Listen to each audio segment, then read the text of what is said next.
All right, ladies and gentlemen, welcome to the Unpopulated Opinion by the ATS. I am Stradivari, Mr. B. Baynard, and I have my lovely ladies, Michelle. Can everybody just go ahead and state their names, just like we've already planned to do?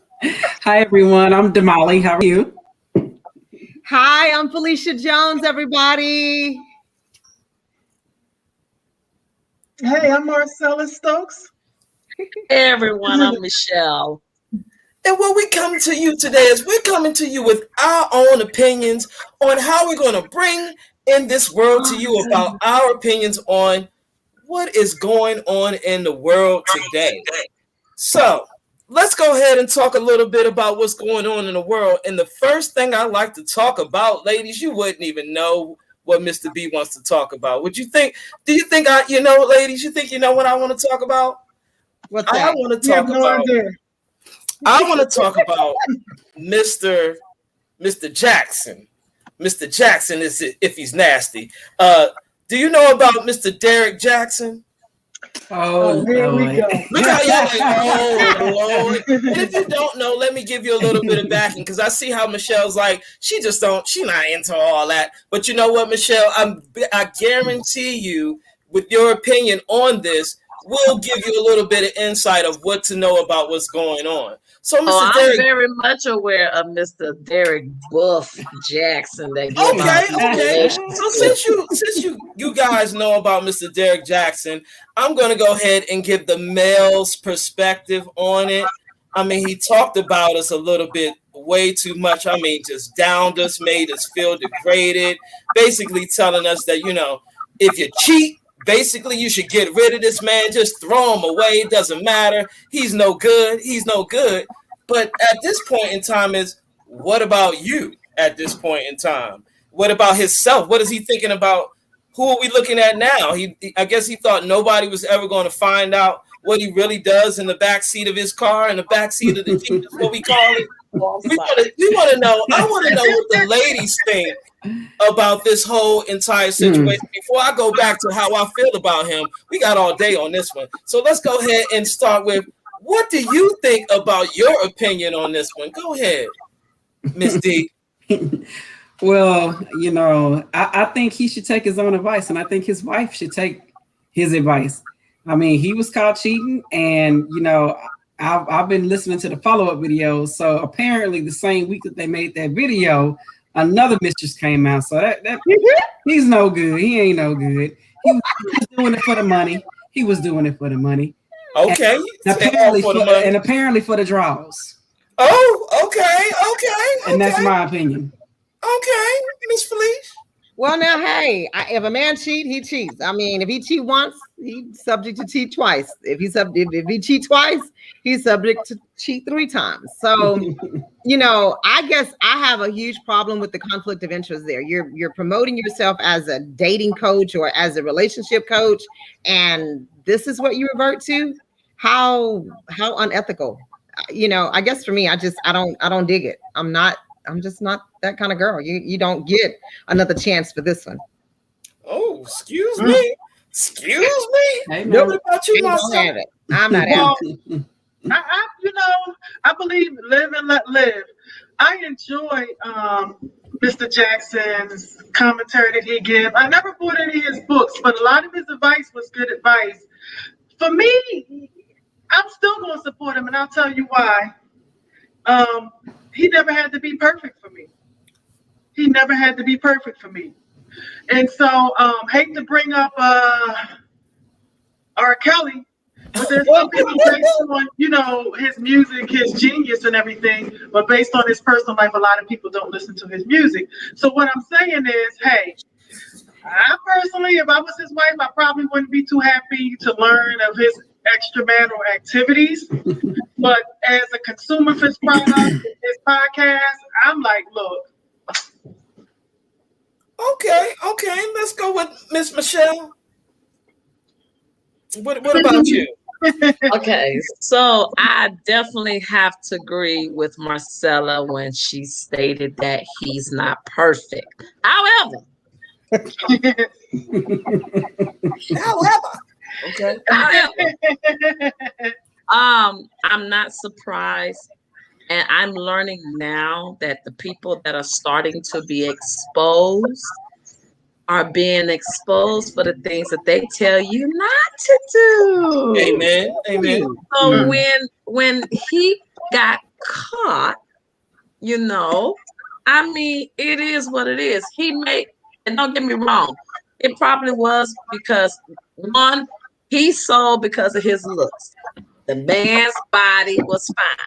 I don't know about all the face, but the man's body was fine. And that is how he drew his attention. Yes, granted, he may have put some good things for the man to know and the woman to know, but when it all came out, when the Pandora's box was opened up, because everything he spoke against, he did, I'm sitting here like, and he and everybody else, it's all about the money.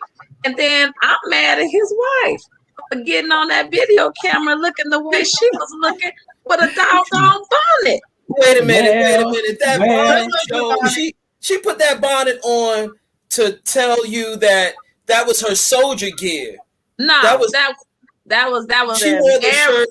No. She wore that shirt to represent her fight for her love for her man. Now, I must say, the stories that I have been reading and the comments I have been reading, men out here right now, they are saying that religious women, they want the religious woman because she's able to forgive him regardless of his we do. Hello.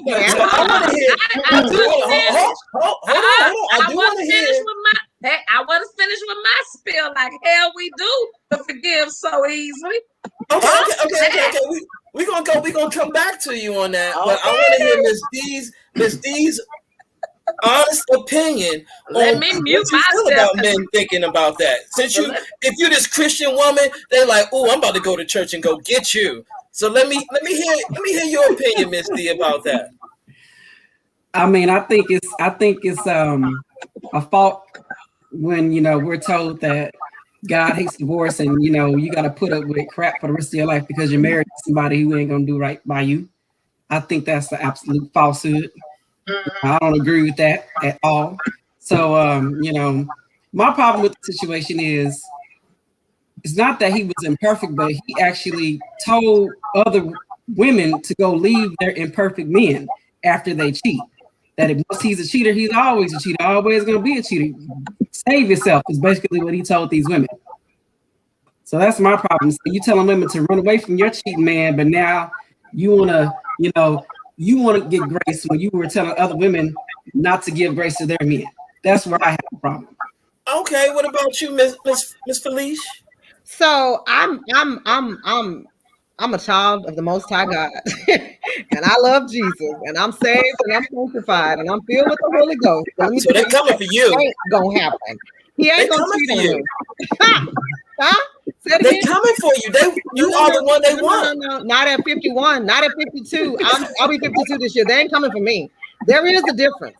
There is a huge difference. And I think a lot of times we get this religious thing twisted and we feel like, people take advantage of us because we're Christians or we're saved or whatever the case may be.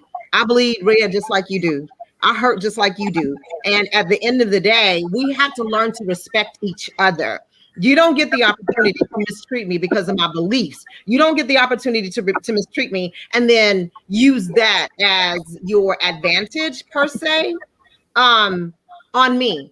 You made the mistake. Now, if you want forgiveness, I'm gonna be the one to forgive you. I really am. But you ain't gonna get another chance in my world to make that mistake again. Let's be real clear. Ain't gonna happen. So they're not gonna get a chance at all, huh? Okay. No. I'm gonna forgive and I'm gonna move on. That's just me. I've been down that road. Let me tell you something. See, what people don't know and understand is that all of us have hurts, past issues, things that we've gone through in life, and it's just some things for me. At 51, going into my 52nd year of life, it's just some things I'm not doing again. I'm too old for that. I ain't got time for them games. You want to play games, you ain't sure with what you want out of life. You're not even confident on who you are as a person. So you don't get to intrude in my world to bring me those type of issues that you yourself haven't dealt with. I want to say one last thing. I still say I have a huge problem with it. He's a fraud. You preach relationship and then you turn around and do just the opposite of what you preach. Okay. What about you, Miss Marcella? That was pretty good on you. I hear you. Yeah, I'd say for me, it's very, as I look at the live lynching of what's going on with Derek Jackson, can he live? And so I know that's not a popular opinion and everything, but damn, we all make mistakes, Maybe I'm just a part of the fan club. To me, yes, he did have a message. Yes, he made a lot of money off of the message that he put out there in the universe. Yes, a lot of people thought that he was living the way that he wrote, and he just wasn't. So what do I think about that? I do think that when we invest ourselves, there's a saying, it's almost like you could have something, you could have love, you could be married, you could be with somebody, but you don't own that person, right? Okay. So attachment is what causes us the most harm in our life. We get an idea, we get attached to an idea that we have about who somebody is that we think. The only thing I needed from Derek Jackson, because he wasn't my man, so he can't fulfill any other kind of needs or anything, right? You're gonna sip your tea on that. I wish I had. Let me get my tea. And so the only point I'm making is. Well, let me grab mine too. Hello. Is that all he had to do was give me the information? I didn't need anything else. I think that there's a lot of things going on in the world, and I will say the black male and black female relationship situation can be. I mean, it's always projected as being trash. I think that if his wife can accept him and take him back, then if she like it, I love it. I personally don't know. If she like it, I love it, because look, I don't know how I would deal with being in a situation like that, especially publicly. Okay. She seemed pretty Christian-centered. Some people might say submissive or whatever, down for her man. I think some people are married for forever. So I still stick by my say, hey, if he want to sling it like that, let him. I don't think it's going to help his brand, though. I do not think that it's going to help his brand. Okay. But I do think he could spin it in a different way. He's getting a higher level of visibility, and who knows, he could very well start a talk show talking about the ills of being a sex addict. I'm sure that's the next. Okay. We add Benea now. Okay. I'm pretty sure that's the next play. Okay, what's going on, Miss Michelle? Let's go ahead and hear your view on this one right here. My leg been shaking the whole time y'all been talking. Okay, but I have calmed down a little bit. I put it this way. Felicia said something very, very, especially us as Christian women. We have to live on God's word and forgive. The word of God said if he sinned against you 70 times 7, we got to forgive that person 70 times 7. That's like 140 some times.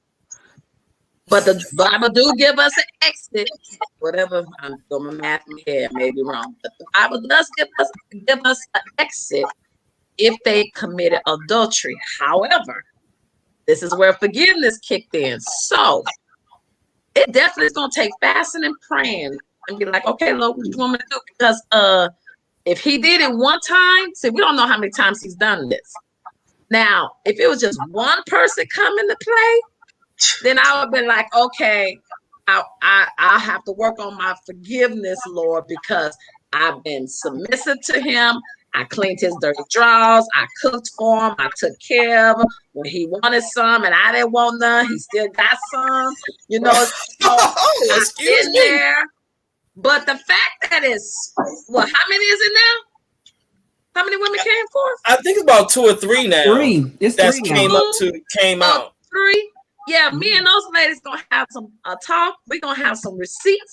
being shown, and She I'm got like, receipts. She got baby. video and everything. Oh, well then let's chuck the deuce. If it was one person, I forgive you. But I'd be like, no, Lord, my good is too good. If I was in the wrong and I couldn't keep him, I make him go out there and find something else, and that's a different story.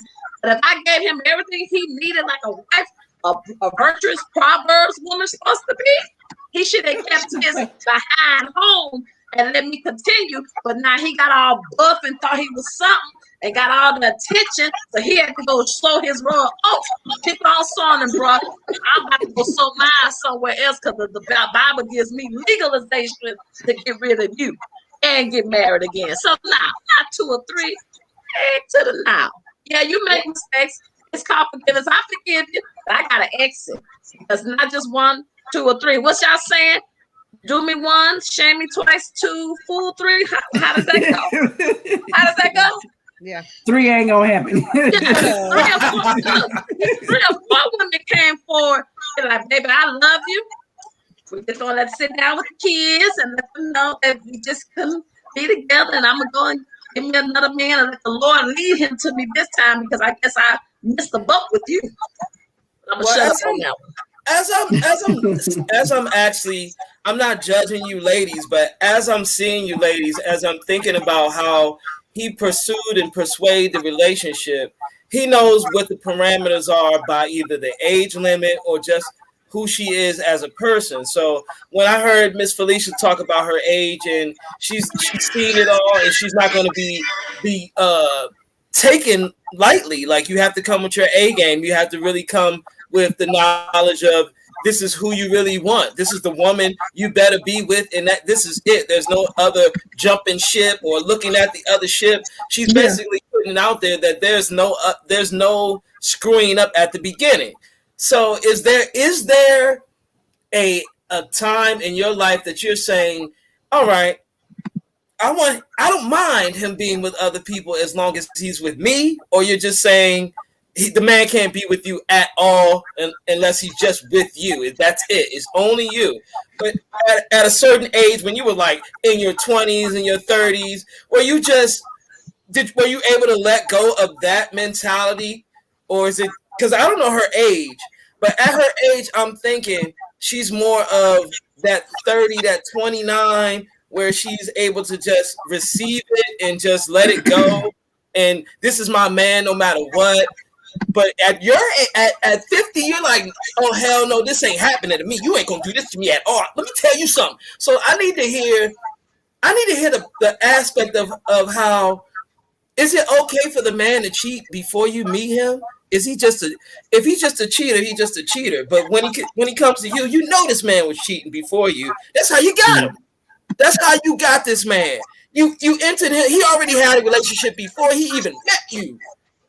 And you're the one that took the man. Oh, okay. You want to go backwards? You want to go backwards, Michelle? Let's go backwards. No. Let's go backwards, Michelle. Let's go backwards. Let's flip this. Let's flip this real quick. How about you tell us your thoughts? You can ask all around. So you tell us your thoughts.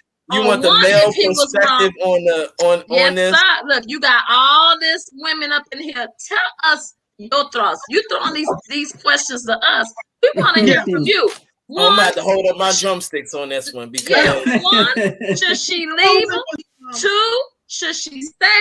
Or 3, was he wrong? And what should he do as a man to get it right? You tell us. Yeah. Definitely wrong, but he was definitely wrong. But I'm gonna put the but out there. Temptation is a mother. Is what I'm saying. And if he doesn't have strong will, he's gonna break. No matter what you guys are saying, what you guys think in your perspective, if he doesn't have strong will, he is going to break. He's going to snap like a twig. It works both ways. Well, okay, it works both ways, but I'm telling you, ask me my perspective of it. He's going to break. If he goes to the mall and sees something he likes, and that person was willing to give it to him, then he's going to be broken. He's going to be broken. Me personally, I've done things that I'm not happy of. I've done things.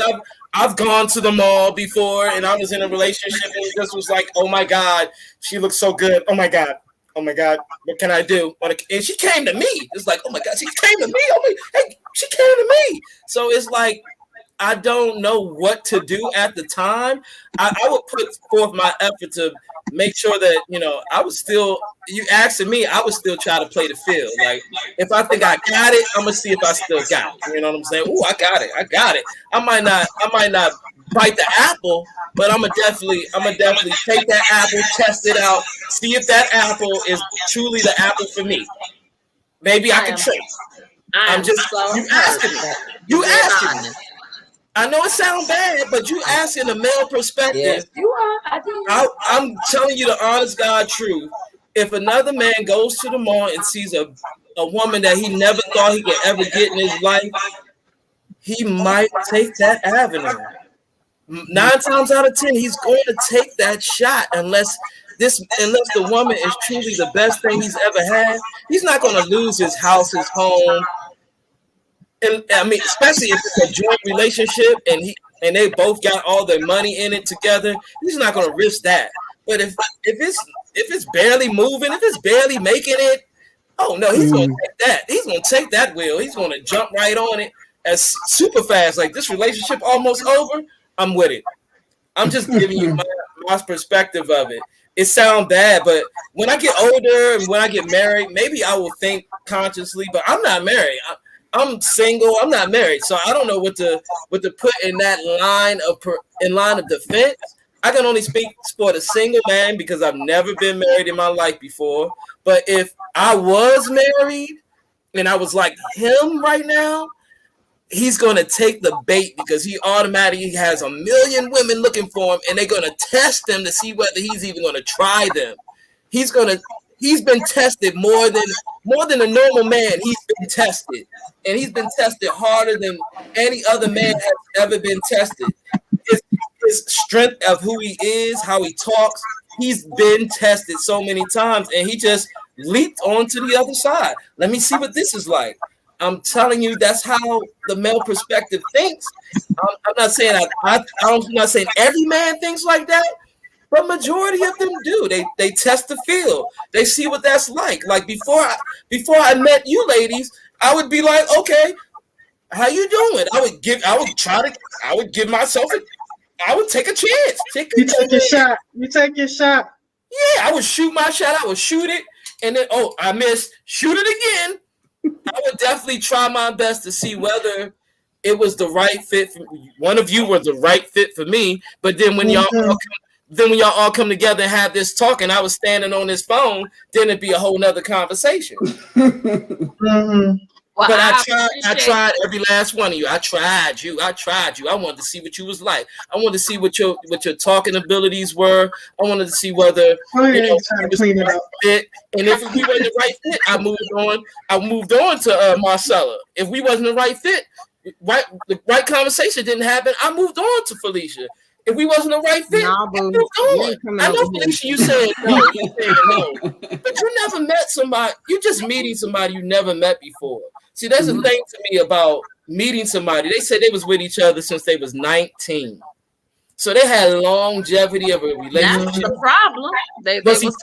Even if he was tired of it, he still didn't even give the talk to her. That was my biggest thing. He didn't talk to her about how he felt of what he really wanted out of the relationship. Did they have this talk, or was they just going on to the shows talking all the time? But was he stopped what he was doing and really looking at her and telling her exactly what he wanted?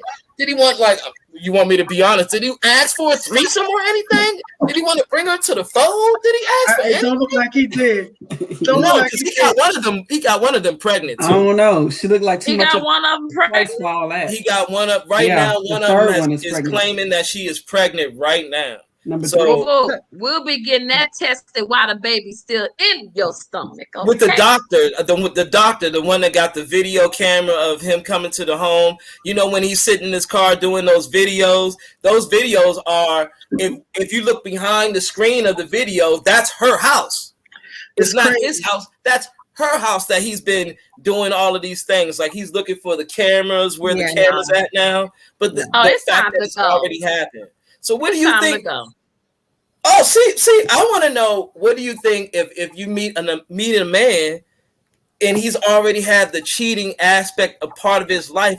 Can you change him, Miss Michelle? We're gonna start with you, and, If and he, don't give if he, me your no, honest opinion now, no, because I've been through it before, and no, once they got that itch, they're gonna keep on itching and scratching it. That's you just can't change him, Michelle.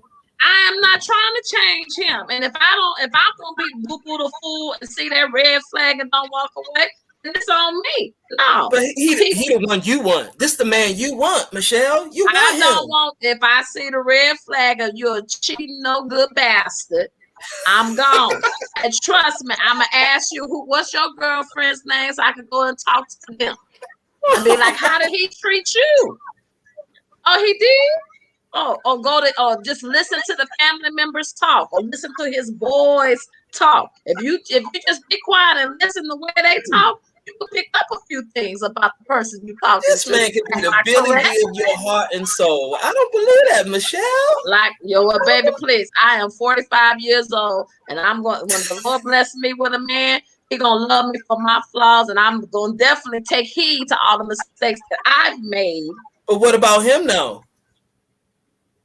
You What just you said mean? you What ain't about messing with him? that if you hear about that. It's a new relationship you're trying to start. He I'm got not these. trying to start nothing when I know you've had the itch of cheating and you've been scratching it. I'm be like, deuces. I No don't need matter no what. more of that heartache. I don't need no more of that heartache. I've been there, done that. I've been down that road before. No, I shall pass. We going backwards, Miss I shall pass. We going with Miss Marcella. What you think on this one? Well, I think if she was his best friend, he wouldn't have did it quite like that. I'm not going to say that he wouldn't have been dipping out on her, but I don't know how she found out. Evidently, they were already separated to some degree, so there was problems in the relationship. It's about what you value and what you want. Evidently, every person has a different value. I'm looking at the economics of it. His story is amazing. Started on YouTube, author, sold many books, was able to support his family, I guess financially, maybe not emotionally. And to some degree, there was some sexual, let's just say, incompatibility, I'm assuming, going on there. Or maybe he was just greedy and just had to have every woman. I don't know.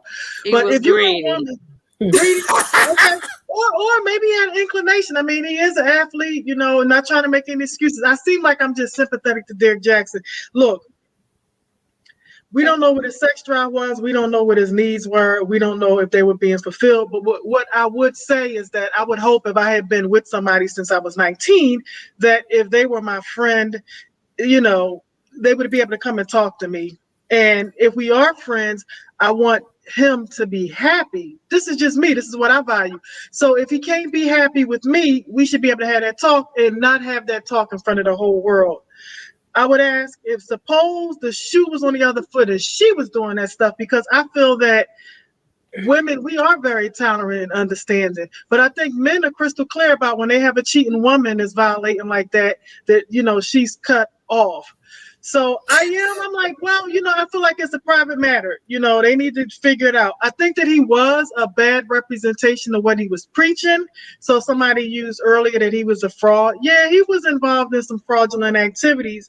I also think as women, because I watched a couple of the women that came on to the show, and I'm not trying to blame the victim or anything, but it's not enough if you have values where you don't want to mess around with the man that's already engaged in building a family with another Black woman. Let's talk about that. So I'm gonna hit on two things before I leave. One is that there's a lack of sisterhood and respect between all of us, because if we held ourselves to a higher standard, then it wouldn't be as easy to engage in this. That's number one. But number two, couples, and I'm probably off topic, but couples make up families, families make up communities, communities make up cities, states, municipalities, nations, right? So, Mr. Jackson and Miss Jackson, right? Miss Jackson, right? They were building.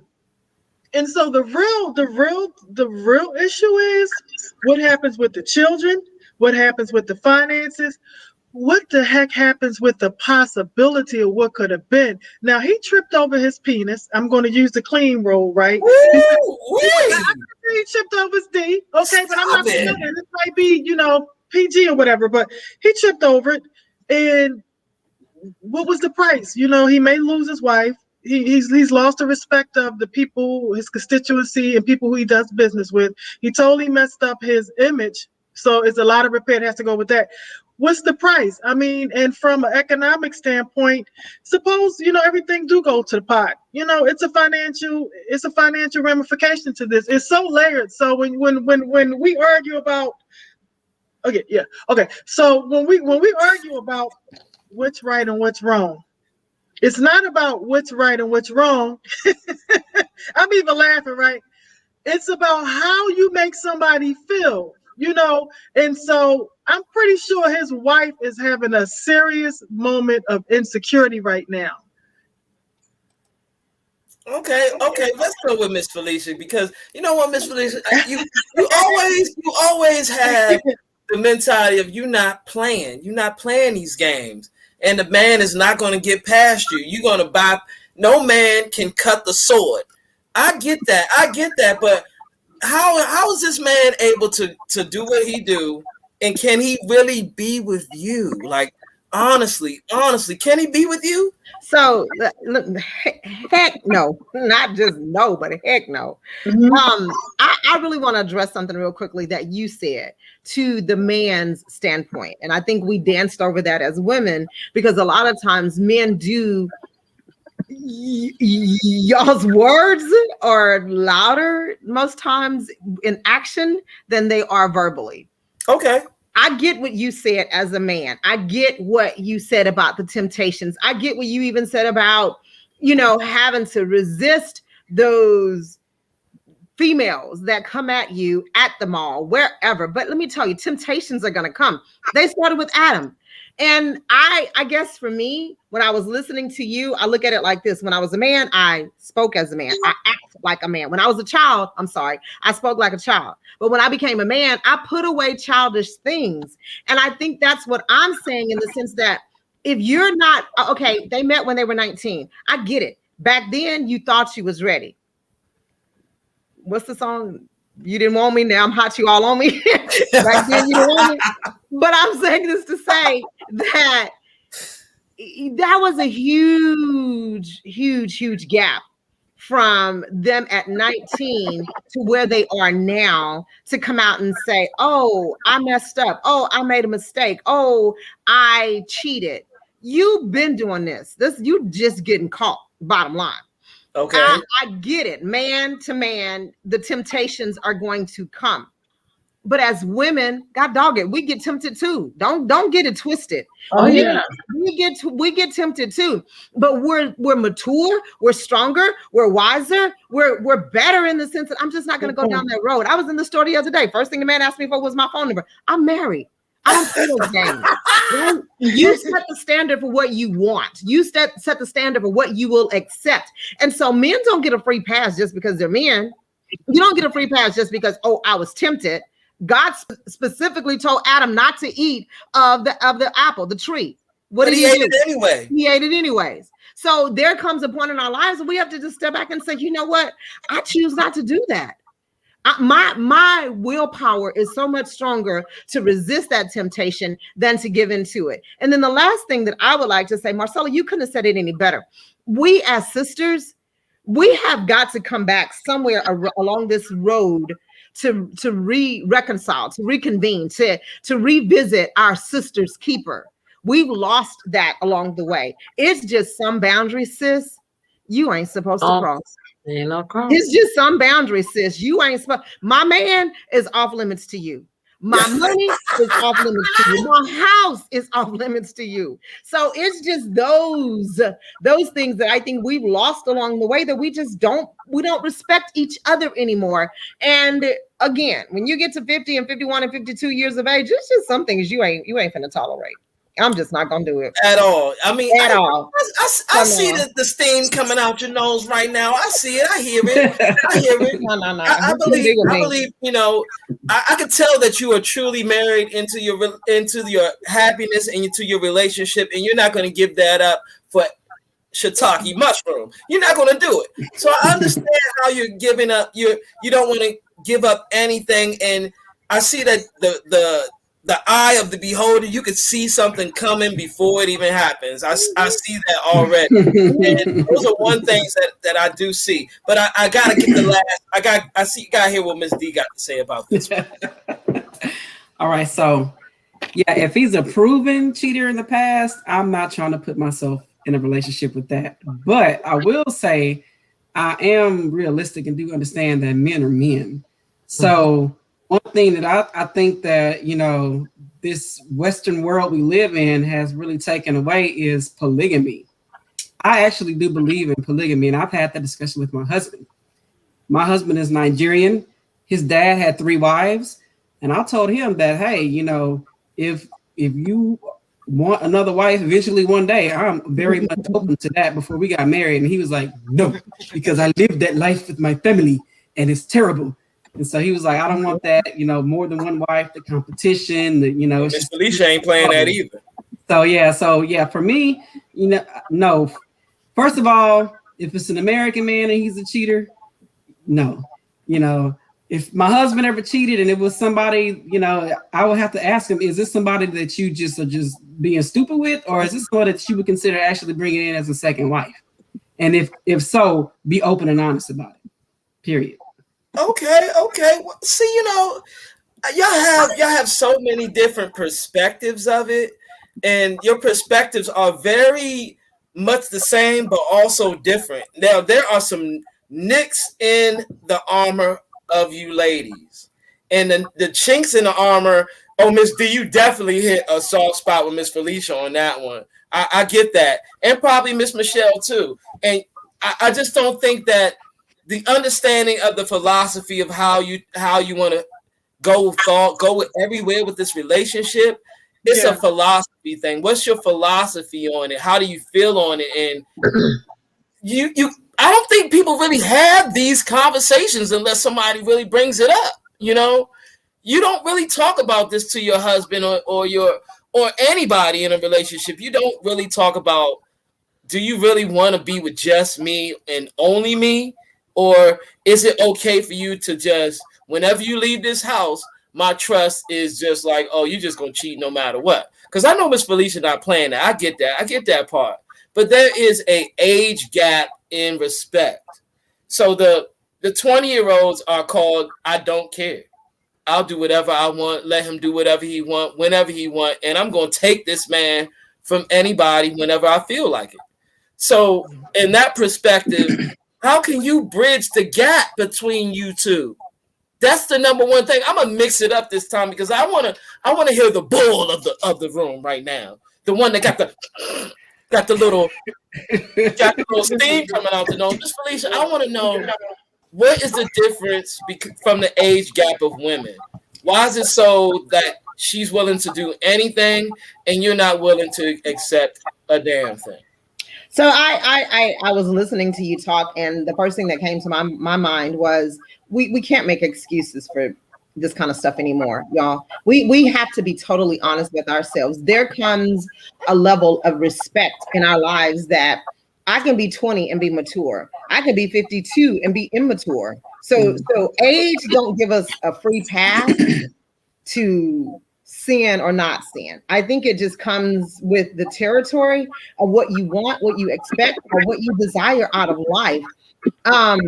For me, yeah, maybe in my 20s, I did some stupid things that I regret. No, not yet. I'm not maybe, but I did. I did some stupid things that I regret.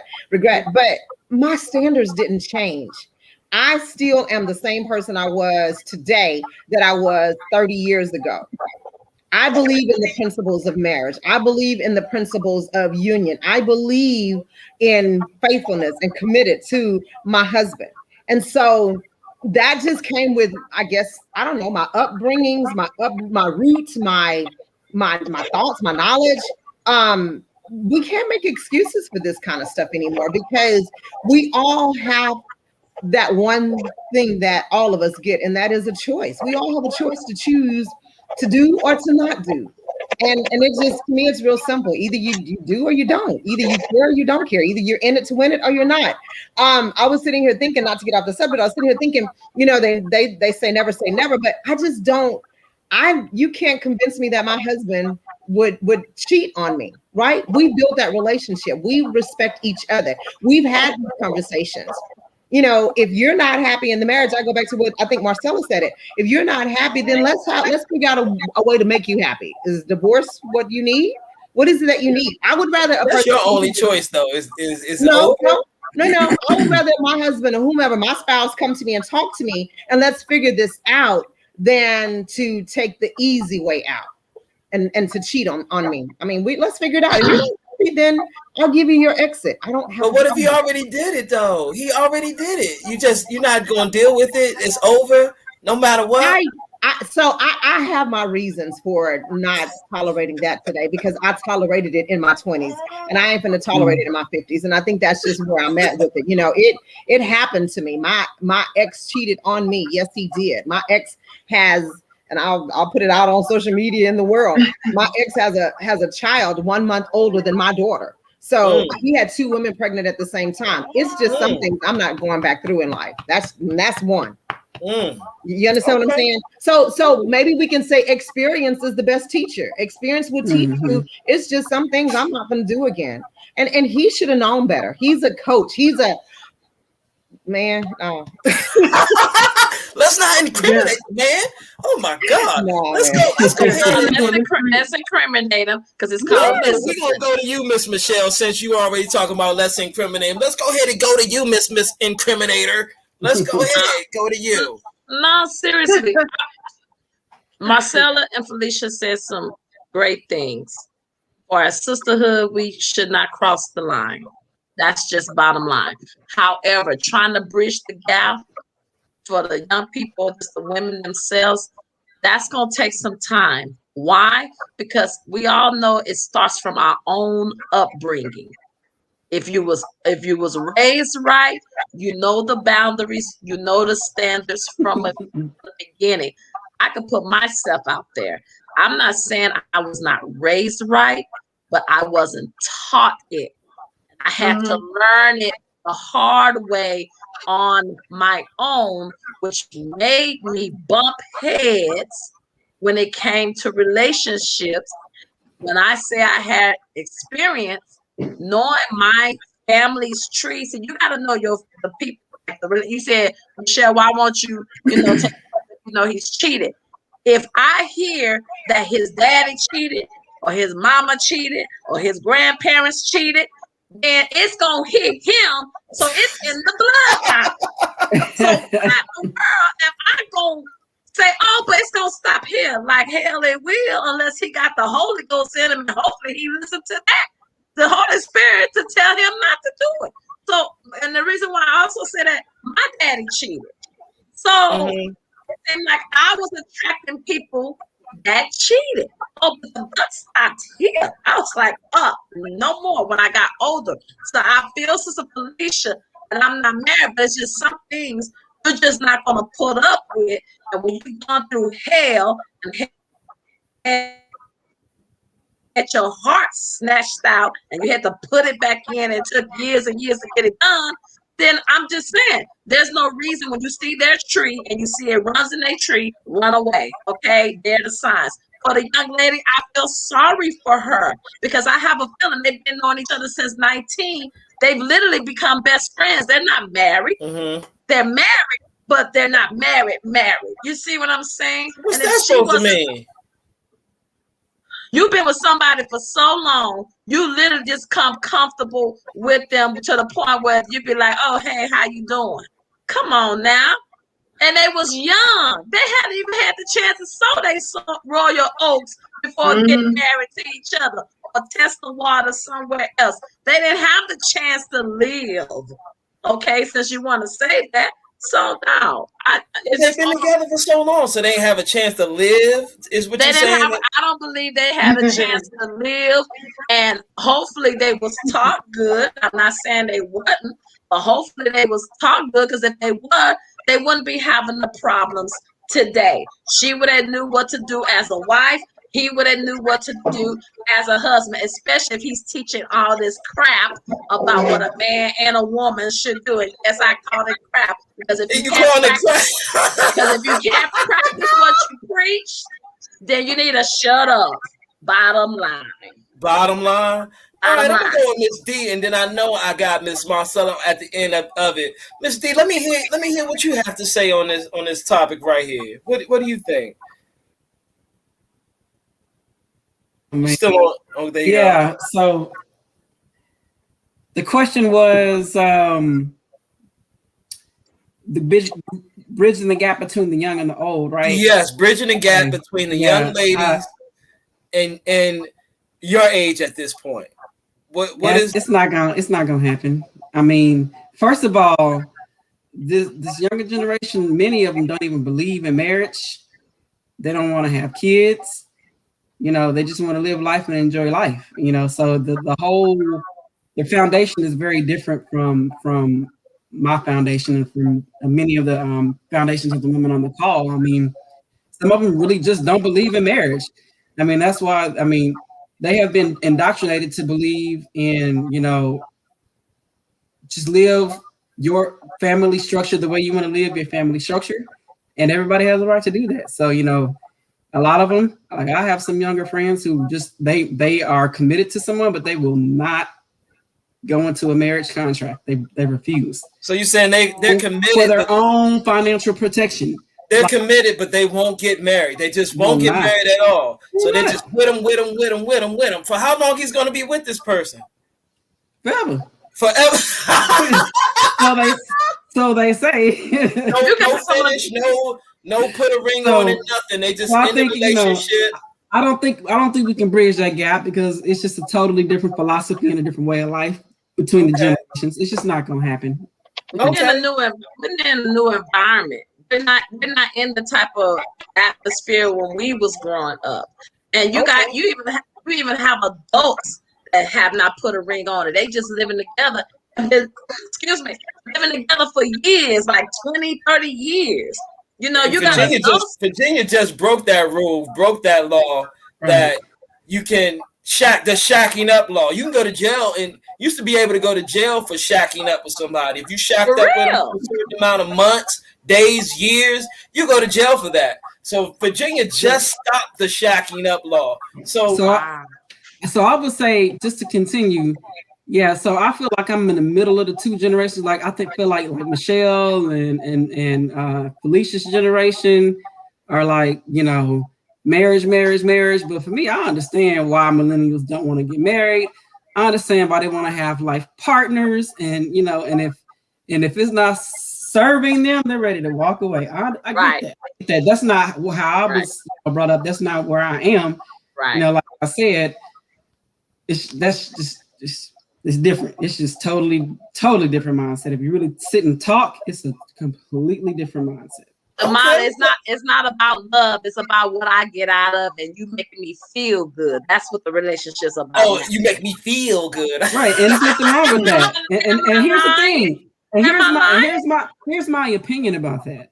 I admire the younger generation for saying, to hell with your traditions and what you have forced to do. I see how you are miserable in your marriage. I see how you have been, in a marriage, out of marriage, in a marriage, out of marriage. I'm not putting myself through that in life. A lot of them are just like, I refuse to go down the same path as my baby boomer mom or grandma. I'm not living my life like that. I'm gonna live my life the way I want to. And I applaud them for just getting rid of all these traditions and letting go of that stuff. Okay. Even though I'm a very, very traditional person. Okay, let's go ahead and back that up to Miss Marcella. That was more than powerful right there, because nobody ever talks about that aspect of it, of just being comfortable with getting rid of those traditions and everything. Get rid of the natural get married and just loving the partner that you're with. Nobody ever talks about that at all. So breaking tradition is basically what the young age is actually doing at this point. So, Miss Marcella, I definitely want to hear what you have to say because you've been so very, very intriguing at this point Oh, when it comes to understanding relationships and building. But I mean, you have been you forgave the man. You forgave the man for all of his transgressions, and you're willing to work with him and build off of him. So I want to know the gap era of this entire world. This is 2021. How can you build this man to be your man? How does these women, are the young age women, getting these men over the women that basically are the 50s and the 40s and whatever the ages are? How are they changing the aspect of the relationship? What's going on, Miss Marcelo? Let me hear what you have to say on this one. well, I've just been learning so much from all the other ladies. I feel the women nowadays are more sexually free and liberated to some degree. And so there's no strings attached. Yeah, okay, so let me back this up. I'm 50, I'm like 50 years old, right? And so the woman of my generation was conditioned a lot differently than the women of this generation right here. Now, I grew up a little Kim, but we got Carly B talking about WAP, right? And so Woo! it's a different mindset, but I will go back to saying two things. I want to say that yes, women today are sexually free, and a lot of people that subscribe to different mindsets are all about self, and so they stuck with what they want without regard to how their actions impact people. Now, I stated earlier, men will partners make families because I got to be politically correct, right? Uh-huh. So partners create families create neighborhoods, communities, cities, municipalities, and nations and stuff, right? Now, I want to get socio-political on y'all. I've been single. I've never been married. Okay. And so I can understand exactly what Felicia's saying as a woman is building a marriage, a family, has been in the trenches with her husband, her man for decades. And she already dealt with some other nonsense, right? The price, what is the price? So if you're a woman that knows what you value and what you will and will not accept, if you got this man that wants to cheat and he wants an open thing, you mentioned the menage a trois, strat or whatever. Hey, if that's what you're down with, fine, you like it, I love it. But if you are not down with it, I would say the thing that you should never do is compromise your values. Now, I don't know if his wife did that. I think from based on what she stated, she seemed to be a more traditional type of woman, one woman, one man, one family. But marriage is a business, and as I stated, I wanted to get a little bit socio-political. As a black woman, right? A cisgender black woman, because I was born one. I want to be very specific about that because you have to now. Oh Lord, okay. You have to be. I don't even want to get into the whole other argument, the whole other discussion, because that's we can go down a totally different road with that. But Okay. I understand that in order to have stability to a certain degree, you have to be in agreement. Him and his wife were not in agreement. He has needs that cannot be fulfilled in the situation that he's in right now for whatever reason. Either he's going to have to change and conform to it, or he's going to have to leave and have another situation. That's a slippery slope. But what I would say is, I think President Obama said it. He would never think of cheating on Michelle because, and I don't know if he's sitting up there like Derek Jackson talking all that mess, but he said because he would be cheating on his family. Okay. So we're not talking about that. There's two young children involved, and okay, he dipped it in and got a little wet with it. You know what I'm saying? Some babies, on the way. Whatever. That was very irresponsible. And like I said earlier, that if he was her friend, he might would think about her safety and be wearing a Jimmy, not bringing any COVID or diseases back to his wife and his family. So I think the young women are going to continue to do what they want to do. But you get what you give in this world. So if you desire a situation like that, but you're destroying in other situations like that, then it's cyclical. hey, karma's a real bitch. You're going to get what you get. But you know what? Also, I mentioned something about having standards and also understanding your values. You don't get in life what you want. You get what you must have. And so if you are a woman, because we've all been weak for a guy before, and we've all put up with stuff, I could say that. I have. I'm going to say right here on social media, I've been sweet and weak on a guy before and put up with things that I normally wouldn't have because of magic property or two. You know what I'm saying? Wow. But at the Okay. end of the day, like if you can't be in your center and understand what it is you truly want and what you desire and what you will and will not tolerate and accept, and if or stand in that and not allow yourself to be violated or your values to be violated, then you know you be in a good place. Case in point, men do it. I mean, I hate to keep it raunchy, but Mr. B, you brought some up. You said that you're a single guy, you like variety, you like adventure, and if you ask somebody for some type of interlude, some people will say yeah, some people will say no, right? That's correct. Um, the thing is, as long as it's two consenting adults and everybody's knowledgeable and respectful of each other, I'd say if you want to have multiple wives and your wives are all down with it, then so be it. But if you know you got that traditional wife, don't demand something from her that you can't give yourself. That's all I'm saying. And Now, for the women, oh, go go ahead. Go ahead. ahead. Oh, and for the women, um, if you believe in family, and if you're like some black women in this world who might have grown up in a home without a father, then you are violating children because you know how it is to be a child to grow up without a dad because a house is not a home, right? Here we go. You're gonna bring up Luther on this one. How you gonna do that? Okay. But you know what I'm getting at. I just think it's a slippery slope. It's a business, but we don't own each other, and so you can't keep a man that don't want to be kept. Can't keep a man that don't want to be kept, huh? All right. Well, my perspective of it is, truthfully and honestly, as a male's backing in this, when it comes to being in a strong relationship, it's really on the means of how financially stable you guys are. If I can bring in a person that's like my business partner, my lover, my creator, she created things with me, we've done things together, we started this business, then okay, I'm getting married off the break. Like she's giving me everything that's powered me up. But if there's no power in it, if there's no nothing, if it's just sex, I'm just gonna have that sex. That's it. I'm not going to put no mental effort in it. I'm not going to try to make it a relationship. I'm not going to do a damn thing because you didn't bring anything to the table. Only thing you brought was your body. You didn't bring no money aspect of it. We're not building a house together. You didn't help me with my business. You didn't help me learn how to sing. You didn't play your instruments with me. Like, it's just totally a mental state of you can't do things on your own and I do my thing on my own and then we're supposed to be married together. No, it's not going to work with me. The only thing that's going to work as a business partner, my true lover, my friend. I mean, technically you have to be persistent with me. Like, you have to call me every day. Let me know you love me.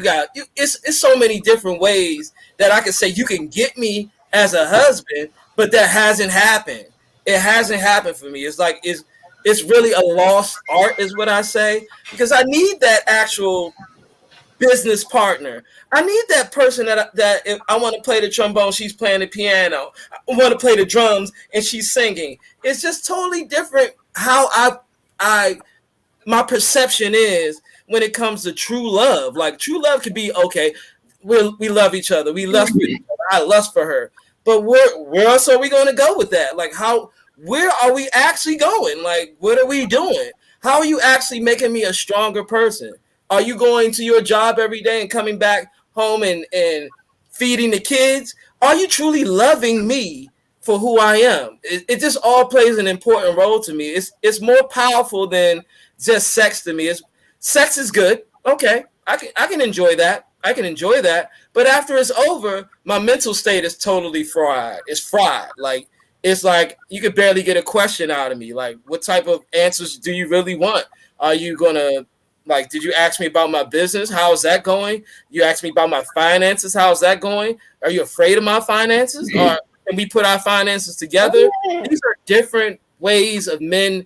They don't have that avenue. That's not the route that you gave me. The only route you gave me is kind of like laying on your back. You know, I'm gonna be honest. You just laid there, and now once you're done, it's over. I'm done with it. Don't give me, oh, we're together now. No, we're not. No, we're not.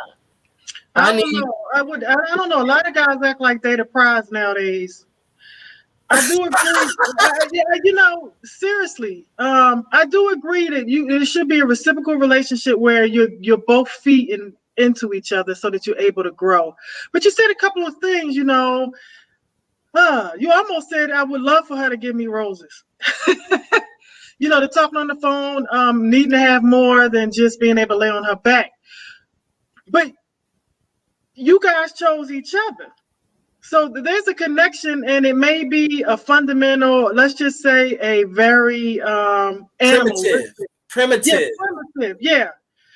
I would say if a woman is living that life and feels that she could have those types of situations without becoming emotionally attached, and also would require a relationship of any sort, then good for her. But I would find that there's so much more than just a physical act of sex. There's a spiritual component, and scientists has recently admitted that part of your DNA is left in us for carry for life. And so it's a lot more. What I find as a woman, especially a Black woman, and we have oh my goodness, Mr. Samuel talking about us, telling us how we should be when we're the backbone of the society and nations and things of that nature. I personally, as because I'm a scientist, you know what I'm saying? Mm-hmm. I'm not crazy, but I would say there is a lot of pressure. You just described Superwoman. Okay? I described a Superwoman? Yeah, you described Superwoman. You're saying I described the suit that was too much super for you? That's a Superwoman? Why? Because a lot of times so much is expected of women. Like we're looking at Mr. Jackson's wife, and she's being everything she thinks she's supposed to be as a Christian woman. Supporting her husband, even though he did what he did, quoting Bible quotes and everything, wearing not bonnets because it was some type of hat that she had. I think she's a musician. Supporting him. But what more does he need? She was an attractive woman. She supported him in his business. She bust out too. Having children isn't easy. So she risked her life. Your body gets to be almost it never returns back to what you guys like. And there's a high level of scrutiny. Because when a woman have a baby and she may gain 20 pounds or more or whatever, there's a certain level of scrutiny to be a certain size, to behave in a very effeminate way, always be what people may call submissive, which I think I talked to somebody earlier and they just said being in agreement, you know what I'm saying? Able to be in agreement and not always combative and counter to your man. So my point is, I think that we have a lot of expectations, and if most people, men, well, especially men, Black men, it's your world. You know what I'm saying? I mean, it's so many beautiful Black women out here for you, Okay. And so my point is, Mr. B, that what are the actual needs versus the wants? You're talking about, obviously, I mean, say you got a beautiful woman, nice body, attractive, but she don't have nothing up here, right? But a beautiful woman with nothing going for her is similar to a beautiful car, a beautiful house. She's a beautiful possession, right? But if you get, like a lot of times you want this, you want that, you want this, you want that. You talking about music, business, that's great. But what is the real need? What you mean what the real need is? You talking about what's the real need of what? What is it a need or what? All those little attributes. To me it seems like most likely like Miss Felicia, they have a real marriage where it's all in, all or nothing. All or nothing. Can we start bringing discussions to a close? Okay. I got you. I will definitely bring up another discussion in 1 second. Okay. I just feel as though in a need of a relationship, you have to kind of like build together. Like if if I didn't have a house and you don't have a house, we bought the house together. It just, Yeah. it's all a kind of a, let's come together and bring it all together and let's enjoy it together. I don't want to walk into somebody that already has a whole lot, because when I walked in, she's automatically, if I do anything wrong, I'm getting put out. And I don't feel it. I feel it's a challenge now that I have to be able to meet those requirements when I need to have the same requirements she has, the same standards. Like, I don't want to get put out of anybody's house. I've been put out before, like, get out of my house. Like, no, Oh, okay. I'm not playing that type of game. I only want to play the game of togetherness, and that type of game is the only game I'm trying to play. It has to be both of us. It can't be you already have everything and I'm joining in and coming into the relationship. You can't have everything and then bring me in, because you automatically have a mental state of this is what it is. So I don't want that type of thing in my relationship. But I need to, before I end this, I'm going to hit Felicia, Miss D, and then Michelle, and then I'm gonna hit another topic after that. I'm gonna hit another topic. Still, Michelle, I'm be honest. The world right now wants to hear you. We want to hear you about relationships. Nobody wants to hear what's going on TV right now. They want to hear what Felicia has to say about a relationship, because maybe we could be touching somebody. You never know who we touching right now on this conversation. It might be something you say that's going to build them up or break it up. So let me know what you're going to do with your last word of thought. So I'm gonna knock it out the park. I'm gonna go ahead and just make it real simple for all of y'all. You literally don't know what you just did, and I want to speak to that, Mr. Okay. Mr. Stradivari. I love how somebody called me Strad. That's like all my friends call me Strad. Mr. Strad B. You sat for almost 5 minutes and you defined everything that you want in a woman. Am I correct? Uh-huh. I want this. I want that. She's got to do this. Everything. And I almost counted them and then I stopped counting. How many times you use the word me in your conversation? Uh-huh. We a lot of times don't realize the importance of denying ourselves. Now, don't get me wrong. I understand and I appreciate standards. I understand and I respect knowing what you want out of a relationship. But if we ever get to a place in our lives where we step back and we realize that I bring the value to the table, and here's what I present, here's what I provide, here's what I can do to help enhance your life, because you already specified what you're looking for, right? Uh-huh. What are you bringing to the table? And I think as women, that's where we go wrong at, because all we want to know is, what do you want from me? No, heck no. But what if the man ain't got nothing? What if the man ain't got nothing? Now, because see, that's what I'm trying to tell you. We're running into this problem because we're so centered around the man and pleasing him and satisfying him and being what Proverbs 31 woman is supposed to be. And I support that wholeheartedly. But again, what are you going to bring to the table? What you you want this, that, or the other, and I totally get it. But at the end of the day, what does your wife want? What does she need? What is she looking for in order to make this marriage a successful marriage? And what we do is we go into these things, this thing called marriage. I'm sorry, let me correct it. We go into this thing called marriage with the expectation of what can she or what can he do for me? Not what can I do for my husband? What can I do to make him better? What can I do to enhance his life? You already said it. You want somebody that's going to come in and enhance your business. You want somebody that's going to bring value to the table. I get that. But what are you bringing to the table? We already know what you're looking for, but what's the flip side to that, in the sense that makes me want to be with you? And I only said that because there are certain things that I have no choice but to say, like, no, it's not even about the standards. Like, I'm a musician. So say as a musician, I'm playing my instrument, right? I'm just playing my instrument and she don't want to hear it. Right. That's an automatic red flag. Compatibility. I get it. What if you was a car salesman and she don't like cars? I mean, there's that again. How is that going to be? That's not going to keep us together. If you don't like me as a musician, it's not happening. So again, I don't want to hear that. Red flag, Michelle. I'm going to say one more time. What are you bringing to the table? Why is it so important? And don't get me wrong.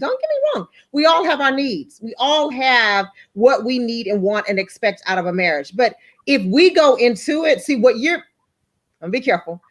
a lot of times what happened with men, they go into these relationships wanting A, B, C, and D, and they get E, F, G, H, I, J, K. And that's not what they wanted. So guess what? Now they want to try L, M, N, O, P. So, you know, until we know what we want out of life, then you're gonna forever be trying to figure it out. And that's just where we go back again to, I ain't got time for that. Like, either you know what you want out of life or you don't. Okay. I'm not here to try to pacify you to figure out what you want. And if I knew what I know now, if I knew back then, yeah, he wouldn't have had that baby on me. Another woman pregnant. Hey, chalk it up to life, experiences, all that. It just ain't happening no more. Now so I know my value. If you were at your age right now, but you were younger back then, you would have never had this. You would have never had this type of relationship that you had before. Is that what you're saying? You got that right. And but it only made you stronger. Yeah, but it comes with that. I was about to say, it comes with the territory. It makes you a better person. It's just some things I'm just not going to do today. There's just some things I'm not going to accept. This got that fire. All right, let's go. Let's go with Miss Michelle, and then I'm gonna go with D after that. She could be the other side of Mr. Jackson's wife. Ain't putting up with it no more. Ain't putting up with nothing. All right, let me hear what you got to say, Miss Michelle. What's up with you? I would just say this in closing. Bridging the gap with the young people. Only thing that we could help to bridge that gap is tell them this. If you don't want to dedicate yourself to somebody or be responsible for somebody else, give yourself, give your heart, and know that you have to take care of that person has to take care of you, then don't get married. Okay. Living the life that you're living is not right, but sooner or later, you're going to get tired of that. Because we've all gotten tired of doing something, been like, okay, let me get my act straight and start listening to what people have been trying to tell me from the beginning, because you've gotten it out of your system.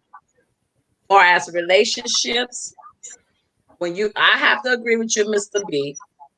If a person doesn't like your or is interested in your main passion, that is a red flag. Okay, because that's what that's who you are. Mm-hmm. So if they love your passion, then great. Let's see what else you like about me. However, a lot of men want us to be a certain way, but I have to agree with Miss Felicia. They're not trying to, they say what they want out of us, but then they don't have nothing. I've been down the road of being with a man and he didn't have nothing, help him grow, and then I'm no longer with him, but they doing what they supposed to do. Off of my experience and my strength and my dedication and my commitment. So having a man approach me, baby, right now, you gotta have everything that I want. Money, business, good credit. Yeah, I'm saying that. Why? Because I've been down that road and bringing somebody from the ground up, not once, twice, because I had that heart of giving. So, relationship-wise, if you see, you know that if you get into marriage, it's about love, not what you can get out of it. It's about love and helping that person, each other to excel, like you just said. But one thing now that a person has to do when they step towards me, they gotta love me for my flaws and not make me feel bad about my flaws. But instead of saying something about my flaws, they need to love my flaws out of me. Like, baby, you know, you got this little thing you do. Let me show you how you can fix that. But it's a way you approach it. Because I get tired of Nick. I get tired of people. I forgot we public, so we can't say that word. But I'm getting tired of these bastards. Let me put it that way. Bastards means undisciplined. Bastards means a whole lot than just having a baby out of wedlock. I get tired of these men and even the women thinking you come in my life and telling me what I've done wrong, but you don't know how to love it out of me, but you push me down and say, oh, you'll never be nothing, or you always doing this bad, or I can't trust you. Well, hell, see what makes me do it, then find out how to help me with it. Don't come and tell me Okay, what I I'm like bad. that. Good. So it just takes a lot. When you come correct, you just need to come correct. If you're not ready to love and take responsibility to somebody, don't get married. And if you're gonna preach something what a man and a woman should do and what should not do, don't get caught not doing it yourself. That's just about. Okay. Bottom line. What's going on, Miss D? Give me the question again, Mr. B. Oh my!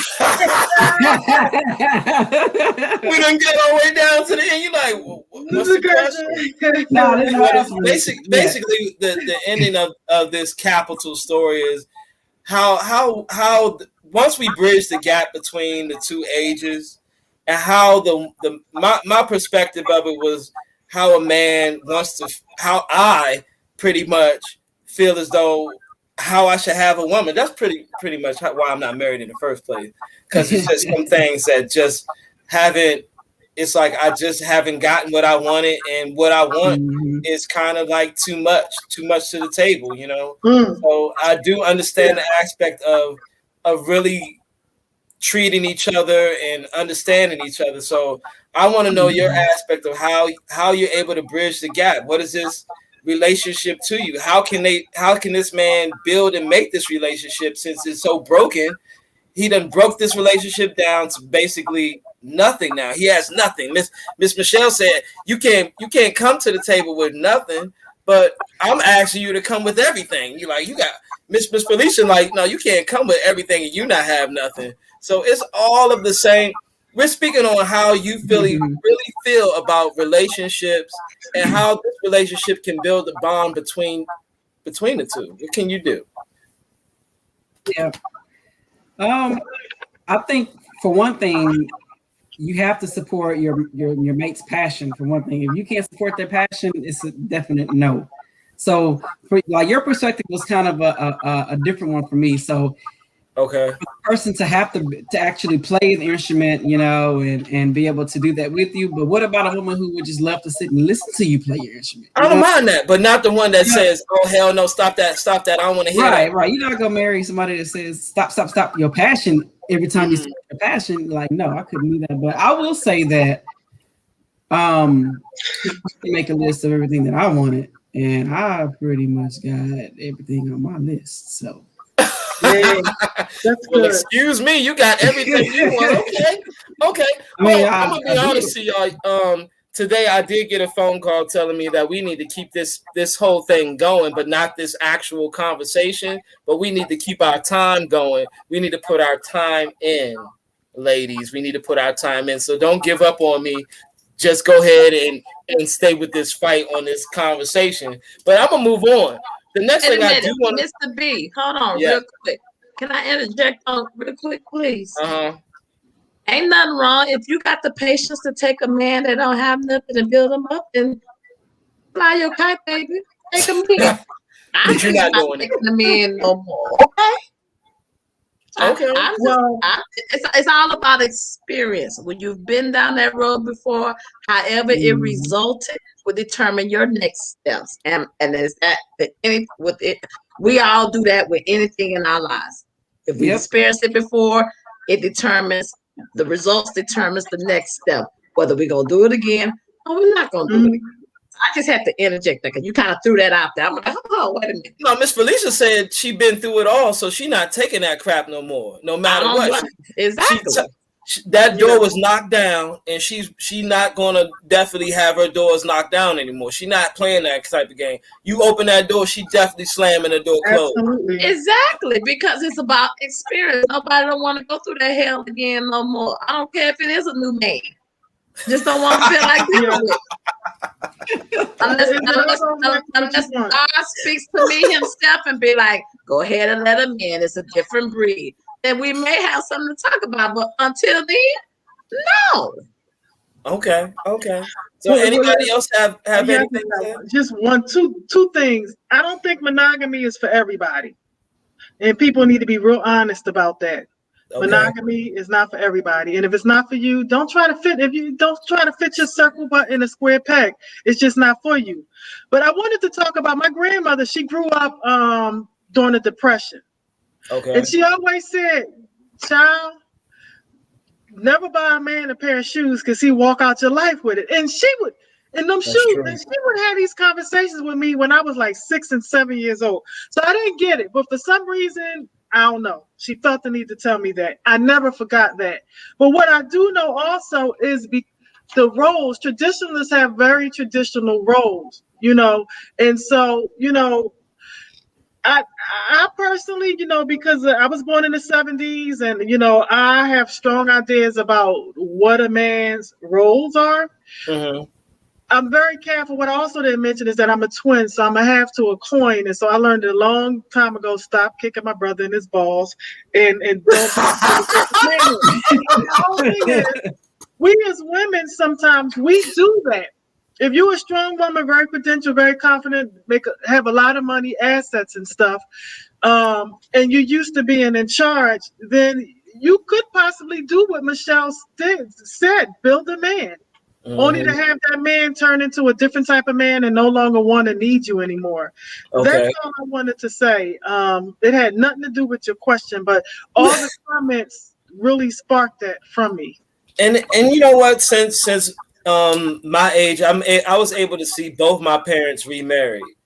And the aspect of my father, he pretty much died with my stepmother. They pretty much one died and the other one died maybe like 2 or 3 months later. Mm-hmm. But the aspect that they really loved each other, I saw the love. And my mother right now, she remarried as well.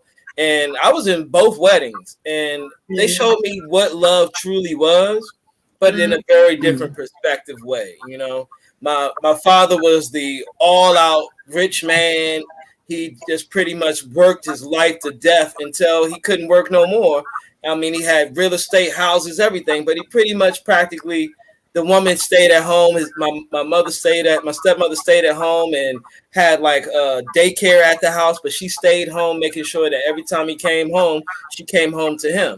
Or he came home to her. So just that whole aspect is different. My mother, she married a military man. She married two military men, one Navy, one Air Force. But she basically put herself in a different perspective of knowing what her life really wanted and what she wanted in a relationship. And she pretty much showed me how to really love the woman out here. It's just the fact that I'm maybe too needy at this point. I may be too.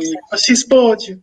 Yeah, I may if I know that girl ain't right, my mother be like, I don't think she the right one at all. That you might want to move down and move over with that, start over again. You know what I mean? And she will definitely let me know that that's not the right one for me. You know what I mean? And so I'm gonna let it go. I'm gonna let this whole thing go for Miss Felicia. I'm gonna let it go for everybody. I'm gonna let this whole conversation go. But I really think that was a strong conversation on how we are able to bridge the gap between relationships between two people. We talked about, Brother Jackson and how he just totally tore down this facade of who he was as giving everybody, hey man, you shouldn't mess with this person, because he's just a cheater. And technically he was basically talking about himself the whole time. So I understand that aspect of it, because technically he broke us down to build us up now.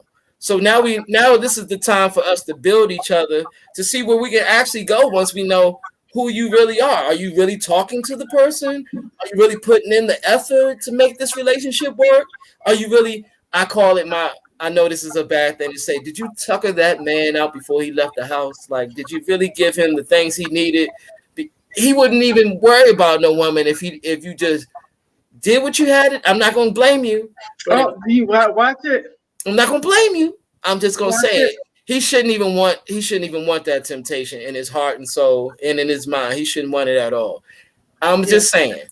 That's a touchy subject. You know what? You're not gonna try to do it 3 or 4 times a day. It's always the wife's fault. I mean, some men have everything, and it's just that they need something outside of everything.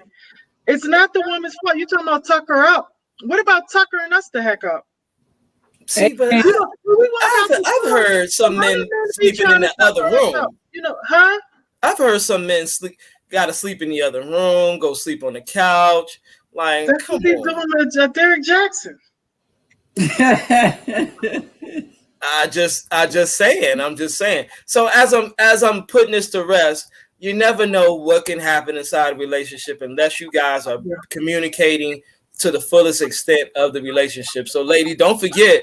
So once we finish this conversation, not to say, let me talk to you for a second. I know he can be like, oh, what the hell I do today? No, Yeah. this conversation is about, hey, we just need to talk about how I feel about how much I love you and how much we created a bond together. You know, that's all I'm saying. So let me move on. Let me let it go. Let me let it go. My next question is about Kurt Franklin and his son right now. Oh.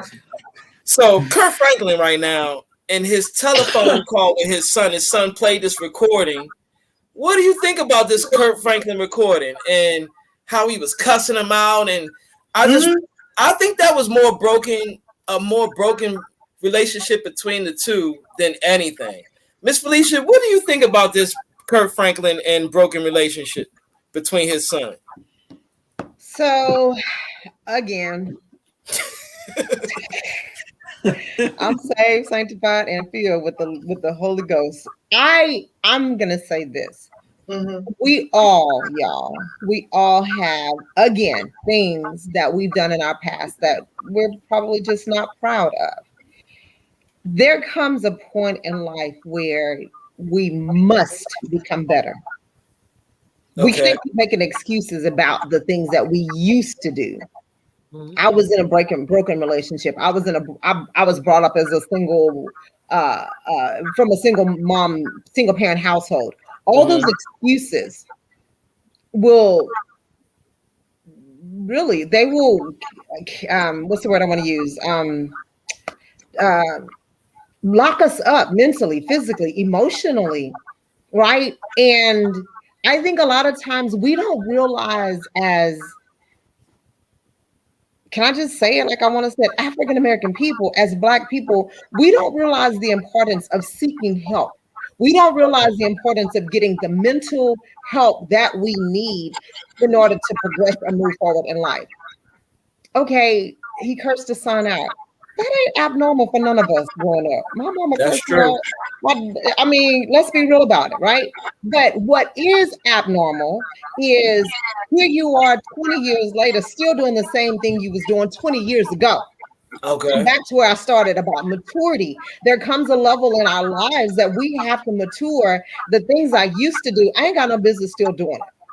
I ain't even talking about his faith. I ain't talking about his Christianity. I ain't talking about his walk with the Lord. I'm talking about him as a human being. When do you ever stop cursing your kids out? When do you ever get the help that you need in order to? So do you like Kurt Franklin? You don't like Kurt Franklin doing that then? You didn't like that? I don't like anybody cursing a child out. I don't think that's fair to anybody. I don't like anybody cursing another person out. I don't think that's fair. That's not the way we effectively communicate. You don't have to curse me out to talk to me. You don't have to post me out to talk to me. Hey, Felicia, can we sit down? Can we talk? Can we have this discussion? So he just went about it all wrong. Huh? He just went about it all wrong. He went about it the entire wrong way. But again, Kirk Franklin needs some help. He's got to acknowledge his own issues and problems and past hurts and pains that he still could very well be harboring today from his mom, his dad, not having those relationships. And he admitted it. You know, to come out and apologize to me was senseless. Why are you apologizing for something you did that you know you ain't gonna fix, that you ain't gonna correct, unless you get the help that you need? And again, as African American people, we don't consider ourselves. We don't get the services that we need to release all of that stuff. Right? I thought he said he got counselors and everything, though. You don't care about that. All right, let me now. Did you hear what you just said? Now. Yeah, now. I thought he said he had, as soon as the call was over, they went and talked to the counselor, but let me go ahead and why let the volcano erupt? Why get there? Why take it there? Okay. Why let it go there? You know, at the end of the day, we are in control of our own lives, y'all. And there's a leading and a guiding of the Holy Spirit that's going to lead you and correct you and check you when you're wrong. Okay. So we can denounce all of those for those of us that are in God, and it's not to make anybody better or worse than anybody, but there is a knower deep down on the inside of you that's going to let you know when you're right, and it's going to let you know when you're wrong. I think his album was speaking volumes that night. But let's go ahead and talk about it, Miss Marcella. What you think? Child, his son is like, I had to look up his age. His son is like over 30. Look, I grew up in an age where you can still get a beat down in school, out in public, in church. Praise you on that. You'll get that butt whooping. Yeah, and so, you could tell his son was chasing clout.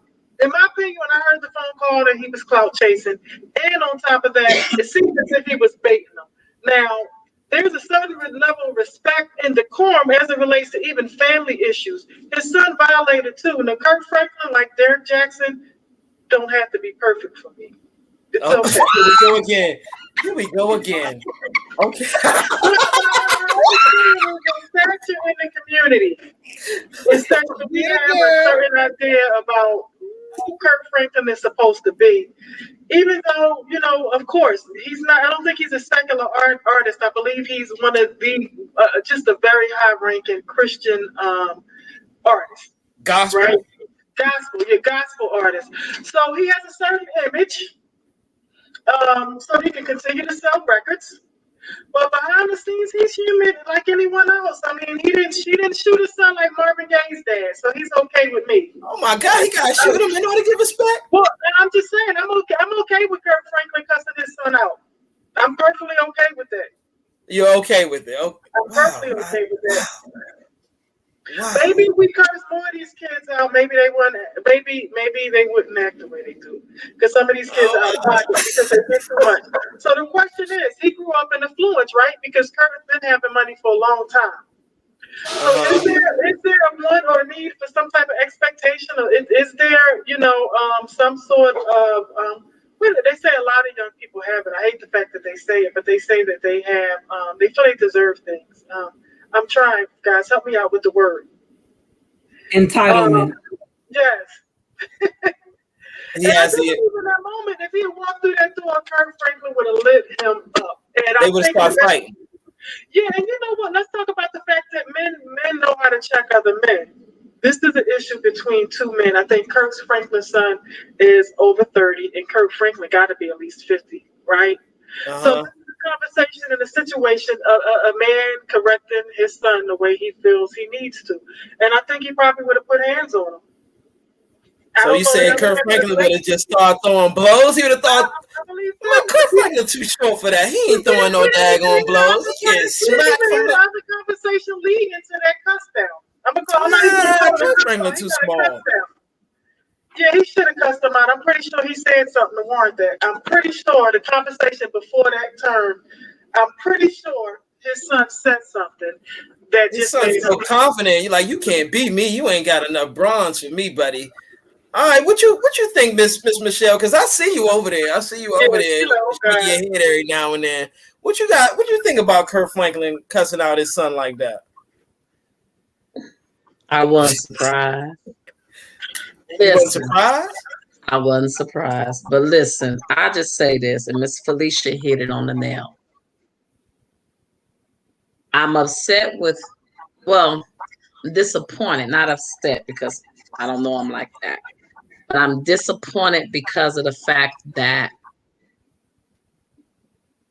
we are an examples according to God. We live a way to be an example and a light to the people. Kirk Franklin's music, God uses it as a light for the people to help them. So whatever we do, we have to be examples in what we do for the people. Okay. For an example, I didn't realize the responsibility and the example I needed to start portraying until I had kids. Okay. So all the old Michelle that, did whatever she wanted to do, that was no longer the case. Why? Because now I got to be an example to my kids.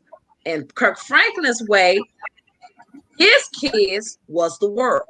Why? Because he produced music that helped the world. The problem was the music that you was producing, you wasn't living it to the fullest as God ordains us in his word to do. So now you've been exposed. There's no excuse for him to have done what he has done. But everybody that's Christian and everything else, they do it. How you see fit, that's between you and God. All I have to say is this. If you're doing something like Derrick Jackson, same for Kurt. If you're producing music and talking about how God is this and how God is that, then you need to make sure that you stand on what you produce and provide the people to help them to heal. If you're giving music to heal them, let that music heal you and you get yourself straight. He shouldn't have cussed his son out. You know, there's some parents that be like, baby, there's no reason to waste my breath on you. It is what it is. Either you act right or you don't. As long as I got myself right with you, that's all that matters. That's how he should have handled it. And for what I've been hearing, this is years and years and years of stuff. Mm-hmm. So if it ain't fixed now, why are you going off on them? Why are you wasting your breath? Why are you picking up the phone? As long as I don't hear a phone call from a hospital saying you in trouble, or a phone call from the cops to say you in jail, I don't have nothing to say to you as long as I know I got it straight with you. So overall, you should have watched what he said, because he's an open example to the world. Okay, and when you put yourself out like that, there's a certain way you have to be before the world, because you accepted that to do that. But in God's eyes, according to his word, be ye holy, for I am holy. A lot of people don't want to hear that. So it is what it is. What is our thing called? Unpopular opinion. Mm-hmm. However you see fit. Everybody's not straight. Hey, I got things that I do, but used to do. Let me put it that way. I struggle with it every day. Yes, I do. But guess what? I'm going to heaven. So you ain't gonna try to catch me doing something I ain't trying to do. Jesus is coming back too soon. I know people don't want to hear that, and I'm gonna shut up. But I've got my point across. He made himself as an example, and he wasn't living what he produced to heal people. So God had to be like, okay, bro, I told you too many times.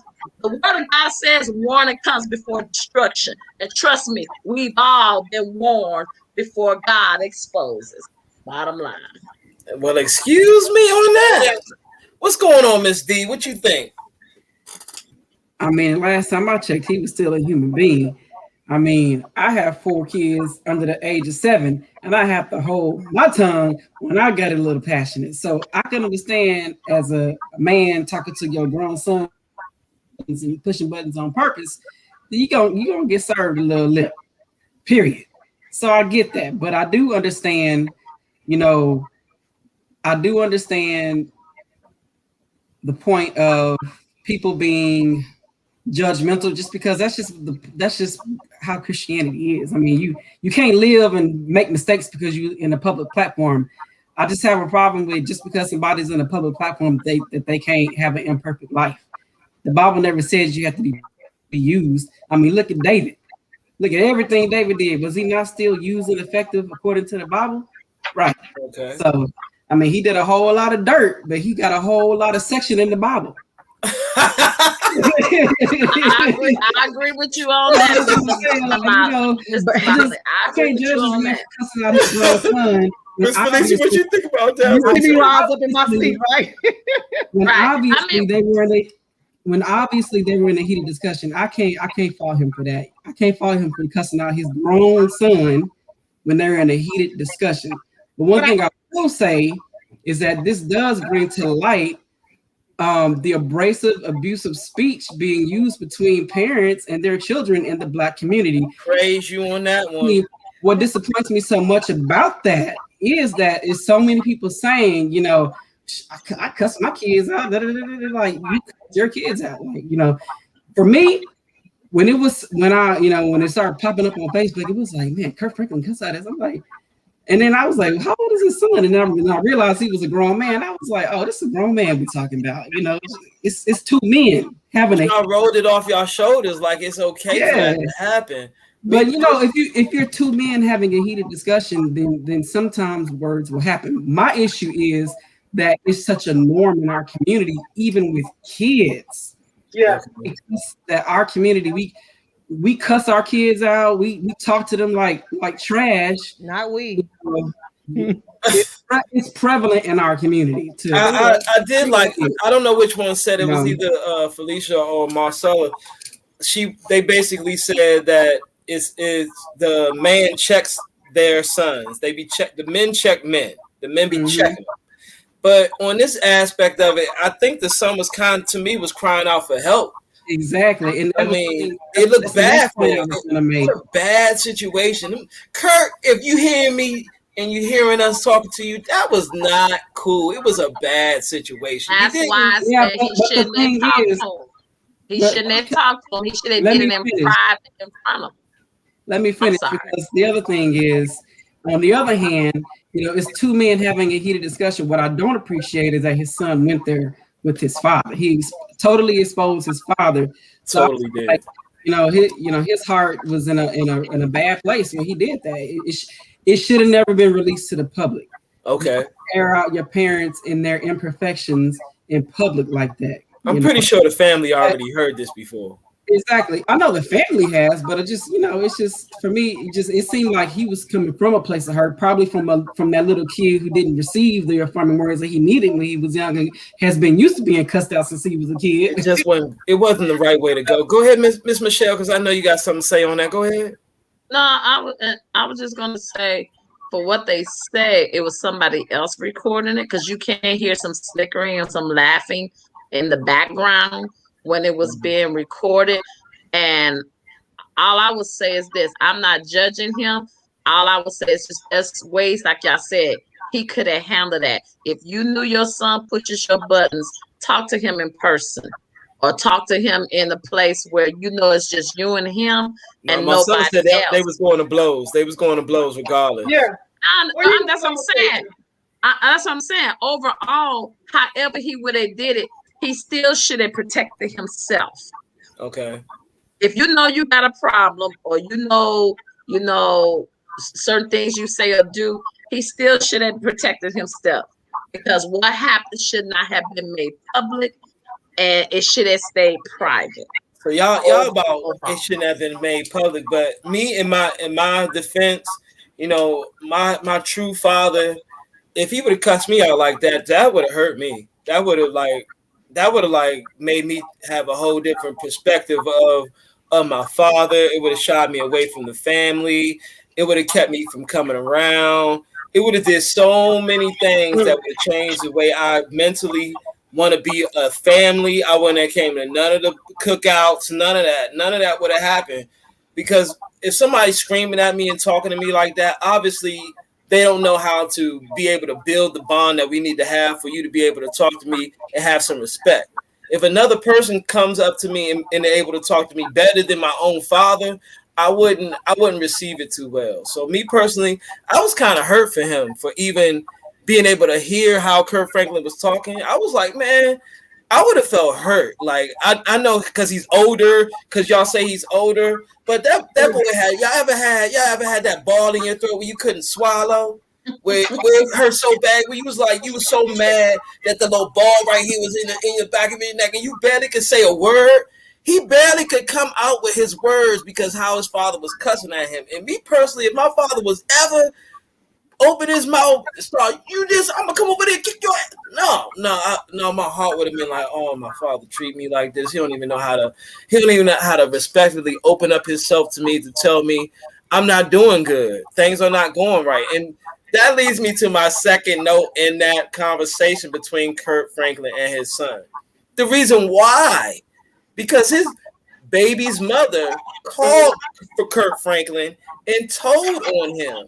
This is the whole reason why they even fussed and cussed at each other, because he wasn't being a father to his children. He wasn't being fatherly. He wasn't doing the righteous thing to raise his side of the family. So Kurt Franklin was giving him some fatherly love, is what we call it. I just don't think it was effective. What do you think about the woman calling the father to change this aspect of the relationship? She basically broke them up right there. What you think, Miss Felicia? So again, I want to back up to what you just said because I hear you. I hear you, Mr. V. Mr. B. You literally are talking from a man's perspective. Okay. And oftentimes, I think as women, we don't hear men when you speak. You got a valid point there, and that is as a man to man, I think Damali may have said it or Marcella, man to man, you just ain't gonna approach me, especially men. They stand their grounds. A real man, you just ain't gonna approach him no any kind of way. Yeah. If that was your father and he did that for you to express the hurts and the way it would make you feel, I now look at it from a different perspective in the sense that man to man, he crossed the line. Like he literally crossed the line from one man to another. Damali, you said it, he's 30 years old. So there is a level of respect that is due him as a man. Now, whether he acts like a man, be a man, do manly things, all of that is still another psychological issue that we need to deal with that very well could be surfacing or, recycling itself in their family. But at the end of the day, man to man, I think he crossed the line with disrespecting the son, yet the son crossed the line with disrespecting him as well. So you have that whole man disrespect thing going on that with any man, it would have aroused the response that Kirk. I think it was like he said he started cussing and he was like, man, dang, press that button right there. Yeah. And but again, Damali, you said something and I really wanted to back up and address that. And that is, the judgmental mentality of the Christianity faith and the believers. I don't know that this, to me, I don't know that cursing my child out has anything to do with my religious belief. It has everything to do with my standards and who I am as a person. Okay. And I think a lot of times we misjudge or misrepresent the church in that we think that we're supposed to live this righteous, holy life, and we are. But there comes a level that we have to step back and say, I'm going to live ethically right. I'm going to live morally right. I'm going to live Christianity right. And cursing out my child ain't the right thing to do. It just ain't cursing anybody out. Whether I'm a Christian or not, whether I live for Jesus or not, cursing you out, Damali, ain't got nothing to do with my belief, my religious belief. It has everything to do with my standards and who I am as a person. And I get so frustrated at times because we charge the church, or we hold the church accountable, or we want to hold the church accountable for the beliefs. And yes, we do have standards, and yes, we do have beliefs, but there just comes a level of, if we take the church out of the equation, there comes a level of ethical morals that we should all uphold, whether I'm a Christian or not. Right. So that's just my thoughts on it. I know I went way to the left with this one, but no, not really. About how we view each other as people. I should represent Christ. I shouldn't be out here cursing. You ain't gonna hear me cursing y'all out. You ain't. Okay. I'm just not gonna do it. Right. Because ethically, I stand for what's right. Now that's just me. You ain't gonna hear me cursing my children out. That's just me. But at the end of the day, it is what it is. But let me hear. I mean, I'm just being honest. It was a painful thought to me. It was a painful emotion. I get it. I hear. I was like, I felt this pain. I'm trying to tell y'all about this little ball in your throat and everything, because I believe y'all have had it before. Just don't get teared out that you got that little ball in your throat, your eyes start tearing up, and you was ready to fight this man if he was standing in front of you. So I'm gonna go with the fighter over here, Miss Marcella. First thing you said was he about to beat him down. I need to know your aspects on him bringing the daughter bringing Kirk Franklin in to handle this situation. I stand by my statement that if he wanted to cuss him out, he should have. You're just gonna stick to that. That's it. At that age, though, that's like your boss cussing you out. You know you about to get fired. Hey, you know what the boss got to do with the repercussions of it? Just like Kirk Franklin is dealing with the repercussions of it. He's has damage control, sitting there with his wife. He don't cuss his son out. Yeah, he probably shouldn't have handled it like that. But what I would say is that we don't really know the history. We don't know what happened to get them to that point. Their family, I think his son was cloud chasing. You know, it was a perfect setup for his son to get a higher level of notoriety. And I think, you know, it was wrong that's done on either side. The chips fell where they may. Kirk Franklin is backpedaling, trying to, you know, do damage Because he control. was wrong. Well, but we're looking at only one glimpse in time. I'm looking at both sides right now. I'm looking at Kirk. We're looking at a videotape. We're not looking at the last 33 years of this young boy's life and his father. I think that it's a deeper story to be told, and I don't think that Kirk Franklin and his son got there alone. Now, I'm going to have to assume, you know, like good people do bad things all the time. Okay, and I'm not questioning his devotion and whether or not he's a good person. But what I will say is, I'm okay with Kirk Franklin cussing his dad out. I kind of thought it was funny. I didn't even off the hook. because everybody be like, "Whose uncle is this?" Everybody got an uncle in their family that does stuff like that. You know, so Kirk Franklin, the uncle, what makes that right? Whose uncle is this? Your uncle It's not nothing right about it. There's nothing right about Kirk Franklin, the drunk uncle over there. I mean, you know what I'm saying? It's all a matter of what we value, what's right and what's wrong. I mean, going in the store and shooting up 8 people to me is wrong. Right. You know, but a man cussing his son out, he could handle it a little differently. But I don't know the backdrop to it. All I heard, he could handle that a little differently. But all I heard was just that snippet. I did not hear the conversation beforehand. I would have to assume, because you have to say, ladies, we've never heard of Kirk Franklin being accused of cursing anybody out like this. But you do now. I can't remember a scandal. His son exposed a very vulnerable moment in their family's life to the world. And I think he did it for ulterior motives. I don't think him and his father have a good relationship. And I would agree, that's not my style to cuss people out like that. But if you, okay, so it's not my style, but I've done it. Somebody to pull your trigger. And I think he was triggered. Let's go. Kirk Franklin was triggered. And I personally, you know, we all live like we perfect. Shucks, I try to present a perfect picture sometimes. But it's great when you see people's humanity and understand that they just like everybody else. I'm fine with them cussing their son out. I'm going to stick. Oh, you have right, and that's that's the point I was trying to make. It wasn't that the church is so judgmental all the way. It's just the fact that that in the Black experience and in the Black church experience, people are just used to cussing. For people to be so, you know, oh my God, he's a leader in the gospel community. I can't believe he cursed out his son in a moment of passion when they were having an argument, and we only caught the last part of the argument. Oh my God, how can he do that? You know, I'm not there. No, he was cursing before that argument. He was cursing before you heard all that. No, I'm just saying. You know, I'm not just like overly passionate about, oh my God, I can't believe he cussed out. I'm being real. The conversation started with cussing and ended with cussing. He was cussing the whole time. It's life. It happens. Let's not run around the edges with that. He was cussing the whole time. His whole demeanor was just anger. I didn't hear any passionate moments. You know what? One thing I didn't hear is I heard no Bible verses at that point in time. I didn't hear him bring himself back either. He didn't come back. And the number one thing I didn't hear him do, Miss Michelle, when I hear your approach on this one, I didn't really hear him pray on it. He didn't get that prayer that I was expecting him to have.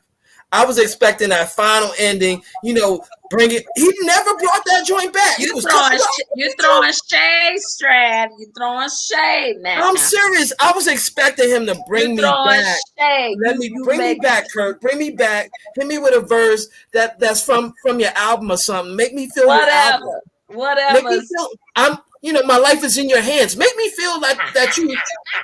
I needed that. I needed the whole thing. You know what I'm saying? You wrote all these precious songs to me. I needed to hear at least one of them verses that would have brought it all back. I'd have been like, I'm good.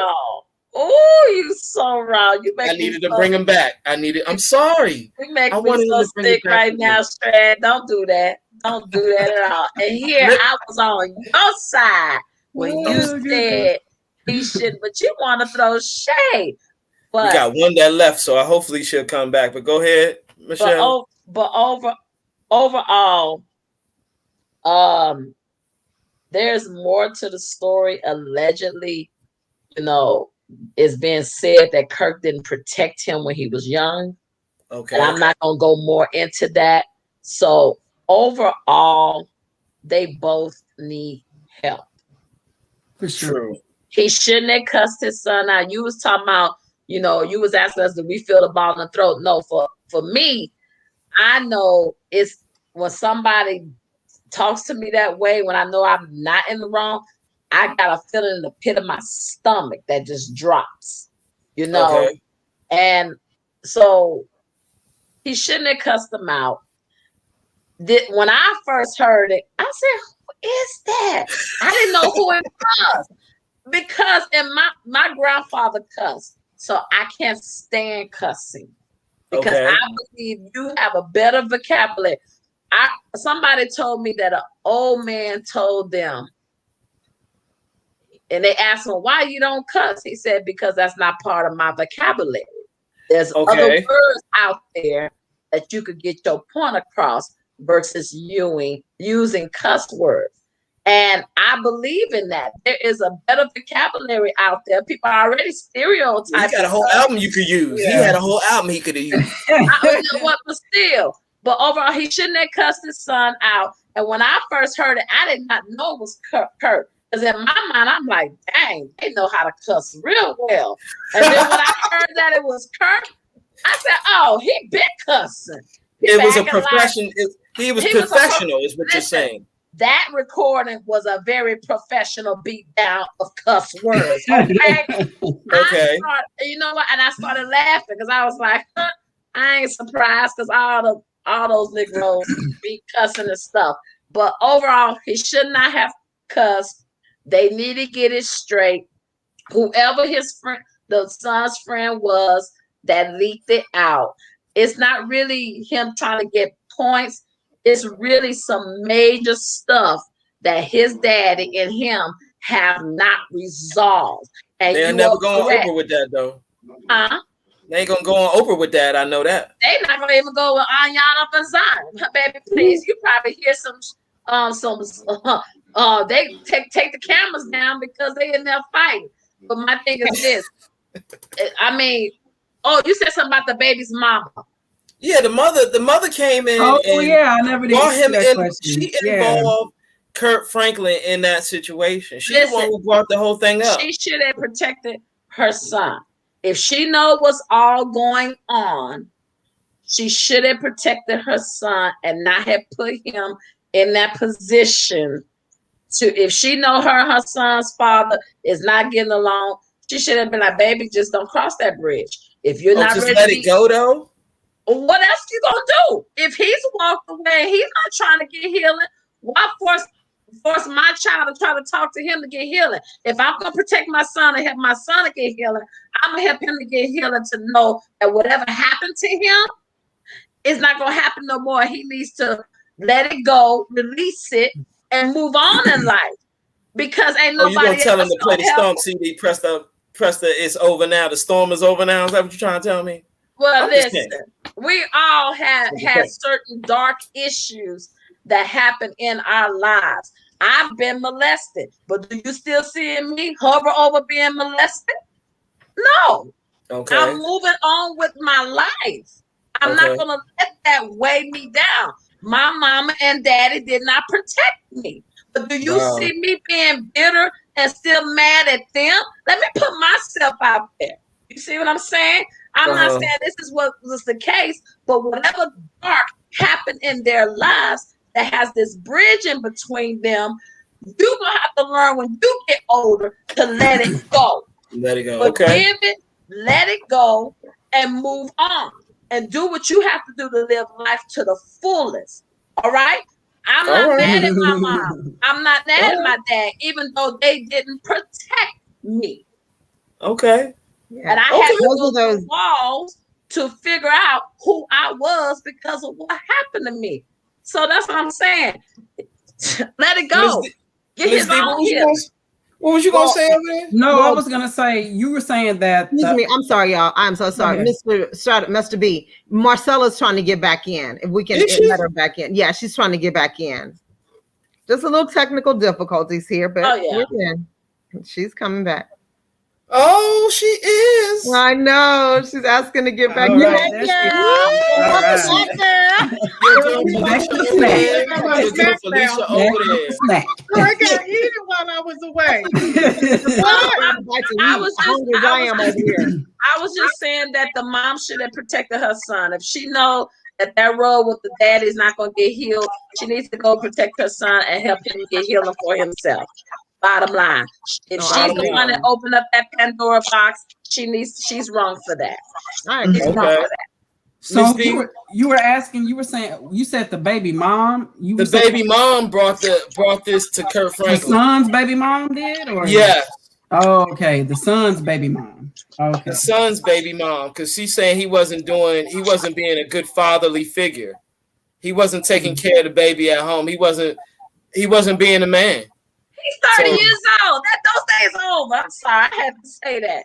He's 30 years old. No, it's the son, Kirk Franklin's son's baby's mama complained about Kirk Franklin's son to Kirk and said, "Hey, can you handle your son for me? Because he's not being a father." So he took it amongst himself to cuss his butt out. So Miss Felicia, now it's another whole new spin on it. It still don't make no. I ain't going down that road. I don't care how it happened. I don't care why it happened. Michelle couldn't have said it any better. I'm not holding my parents responsible for my adulthood life. You eventually come to a point in your life where you know what, get some help. It's just real simple. Get some help. Yeah. I'm sorry. There's no reason for that to have happened the way it did. I don't care what the whole gist of it was. Damali, you said it so perfectly. It's the norm of the African American community to curse our children out, each other out. You got to come to a place in life where enough is enough. Yeah. I don't even know anything else to say. Enough is enough. I ain't messing with Marcella over there. What you eating over there? And Dad just got up and we got her dinner, and I'm sitting there. I just really didn't respect how he totally destroyed whatever relationship they didn't have. He didn't come up with nothing better. He didn't hit me with no album cover. I just needed that in my life. I mean, I think that's not fair, though. That's not fair because ain't nobody trying to come back and talk about, oh, let me pray. I've done to curse somebody out. He could have prayed on him. Let's be real. I needed a song. He could have played a song in the background. Just listen to the song real quick. And that's wrong. Stop it. You're wrong. Y'all don't think he should have played the song? Come on now. He wanted to stomp him, but in another way. The trumpet should have been sounding. Okay. Play The Storm Is Over Now. If he would have played that, I would have felt better. But he didn't play no song.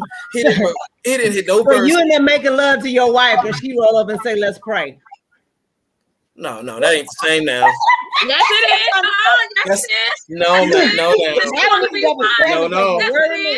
I'm not playing no church music while that's happening. Oh, Lord. Yes, it is. You're going to be like, what's the difference? What's the difference? Get it, Michelle. Get it. No. No, you didn't. Brad. You want to pray? Mr. B. That's right. He did. He should have hit a little stronger song. Mr. B. He's instigating. So y'all think I'm wrong for telling y'all that the man should have broke out into one of his songs and started singing? Totally wrong. Totally wrong. Like I said, you hitting it with your wife, and she tell you, "Oh, let's stop and pray." Exactly. Now, see, you're wrong for that. That's wrong. That's I wouldn't even know if that was sinning. I wouldn't even know what to say on that. I'd be like, "Girl, we're not doing that right now. We're not doing that. We're not gonna bring this in." You know, I got different things on my mind. We're not bringing nothing else in but this. You can't be putting that in there. No, come on now, Miss Police. I know you ain't never did that, so stop it. You just bring that up. Why you want that man to stop what he could do and cursing the child out and then turn around and talking about, "Let me pray"? Let's pray. Let's put these same standards that we want. That who said it? We sometimes want people to do for us what we can't, what we ain't our own selves can't even do. I'm sorry to tell you, I know his son was trying to hear a Bible verse or something. Stop playing with me. he was That would have made it trying worse. to hear some type of motivation. That would have made it worse. I'd have been like, "You Exactly. hypocrite! How dare you come at me trying to pray or bring God into this now?" That would He have could made have it been worse. fussing through the prayer. I don't care. Right. He could have been fussing through the prayer. I don't care how he did it. He should have effectively he should have willed it in, brought it back, willed it some type of way. Reeled it in for sure, but Wait a I minute. didn't hear something. Wait a minute. Let me say something. He don't even introduce people and let them know that Kirk is his father. For what they say. Oh, Would you after what he getting every night? Would you after the conversation that he's getting? Even before it happened, but other information allegedly that's coming out, he wouldn't even tell people that Kirk was his father. So before this even happened, that's what I'm saying. It's a whole lot of stuff that people don't know about. And He probably been cursing at him like that. He probably ain't never played his CD before. I'm just saying. And you know what? To go back to to answer the question that you originally asked, Strat, about was she wrong or right for bringing him in, the equation of that whole thing. Well, obviously, if he has a very broken relationship with his father, he's not the best one to bring into the situation to help at all guide his son as into fatherhood. If she knows he don't talk and he don't claim him, how can a father that you don't respect teach you how to be a father? That's why I so said why she even didn't bring him? protect him. Why even bring him into the argument, into the situation? If She you know started the fight. if you know that your man has no relationship with his father, he's not being a father. Well, he didn't learn how to be a father from his father. His father stopped him at this point. I like the way you're thinking right there. Still was waiting on that song. Go ahead, Marcel. I'm not gonna lie to y'all. That it hurt me that I didn't get a song or him singing to him or something. I was expecting it. That's just the musician in you, Strat. But that's just the musician in you. No, I'm swear to y'all, if he would have just hit a verse in one of his songs, I would have felt better. Even if he was mad at him and hit the stomp part, I would have been on. You know what I'm saying? Make me wanna stop. Kurt hit the stomp on him. Stomp on him. Wait a minute, Strad. Can I want to ask Damali something. Yeah. So Damali, are you saying that she didn't protect him like I originally said? Oh, Kirk. Do you agree that she didn't protect him? Who? The baby mama? Yeah, she didn't protect her son. From Kirk's son? I mean, she was reaching out. Strad was saying Kirk Franklin's son, the baby mother of Kirk Franklin's son, reached out to Kirk Franklin saying, "Hey, Kirk, your son is not being a father to our child. Help me." And that's what sparked this whole situation. And she's saying that was the wrong way to go. Okay, so I was thinking something totally different. Yeah, so if they don't have a relationship, why bring him in to? Also, I was thinking Kirk. I mean, the son's mama. The boy's mama wasn't protecting. No, it was the baby mama of the son who called Kirk to say, "Help me," because he ain't being the father. But obviously, if you know. I'm wondering if she knew the dynamic of their relationship because she did. The dynamic. There's no. Why even bring him in the equation? Why even bring him in the equation? But wait a minute. If I was still a mama and I knew my baby's mama was trying to reach out to my son's father, I still would have stepped in. You see what I'm saying? Because I still would have knew the history. And trust me, if she's reaching out to Kirk, she would have definitely went to his baby's she son. Could be just as toxic as Kirk. Yeah, I think what you're saying is Michelle, I think you're saying is the wife should have said that's not your place, Kirk, because you're not good with him. So it's not your avenue to touch that subject because you didn't do good with him in the first place. So just let it go. It's not your business. She should have protected him. I ever seen it. She was probably cussing him out herself too. Let me go with Marcella on this one. Yeah, I still think he should have went with a song though. But go ahead, Marcella. Go ahead. Well, he probably have a song and a book and some promo. This is going to blow him back up again. I would say it's interesting. I think the it was a power play here, right? Okay. I'm not only a fan, I'm a president of the fan club.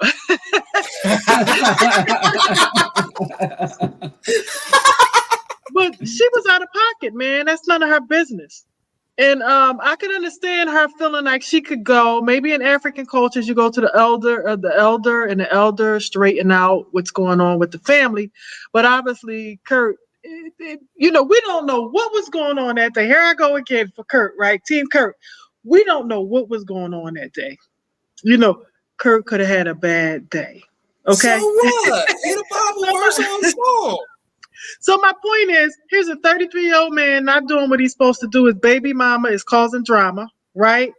And now we Correct. got this big catastrophic thing where Kurt may lose some endorsements, losing money again, impacting the family's economic dynamic.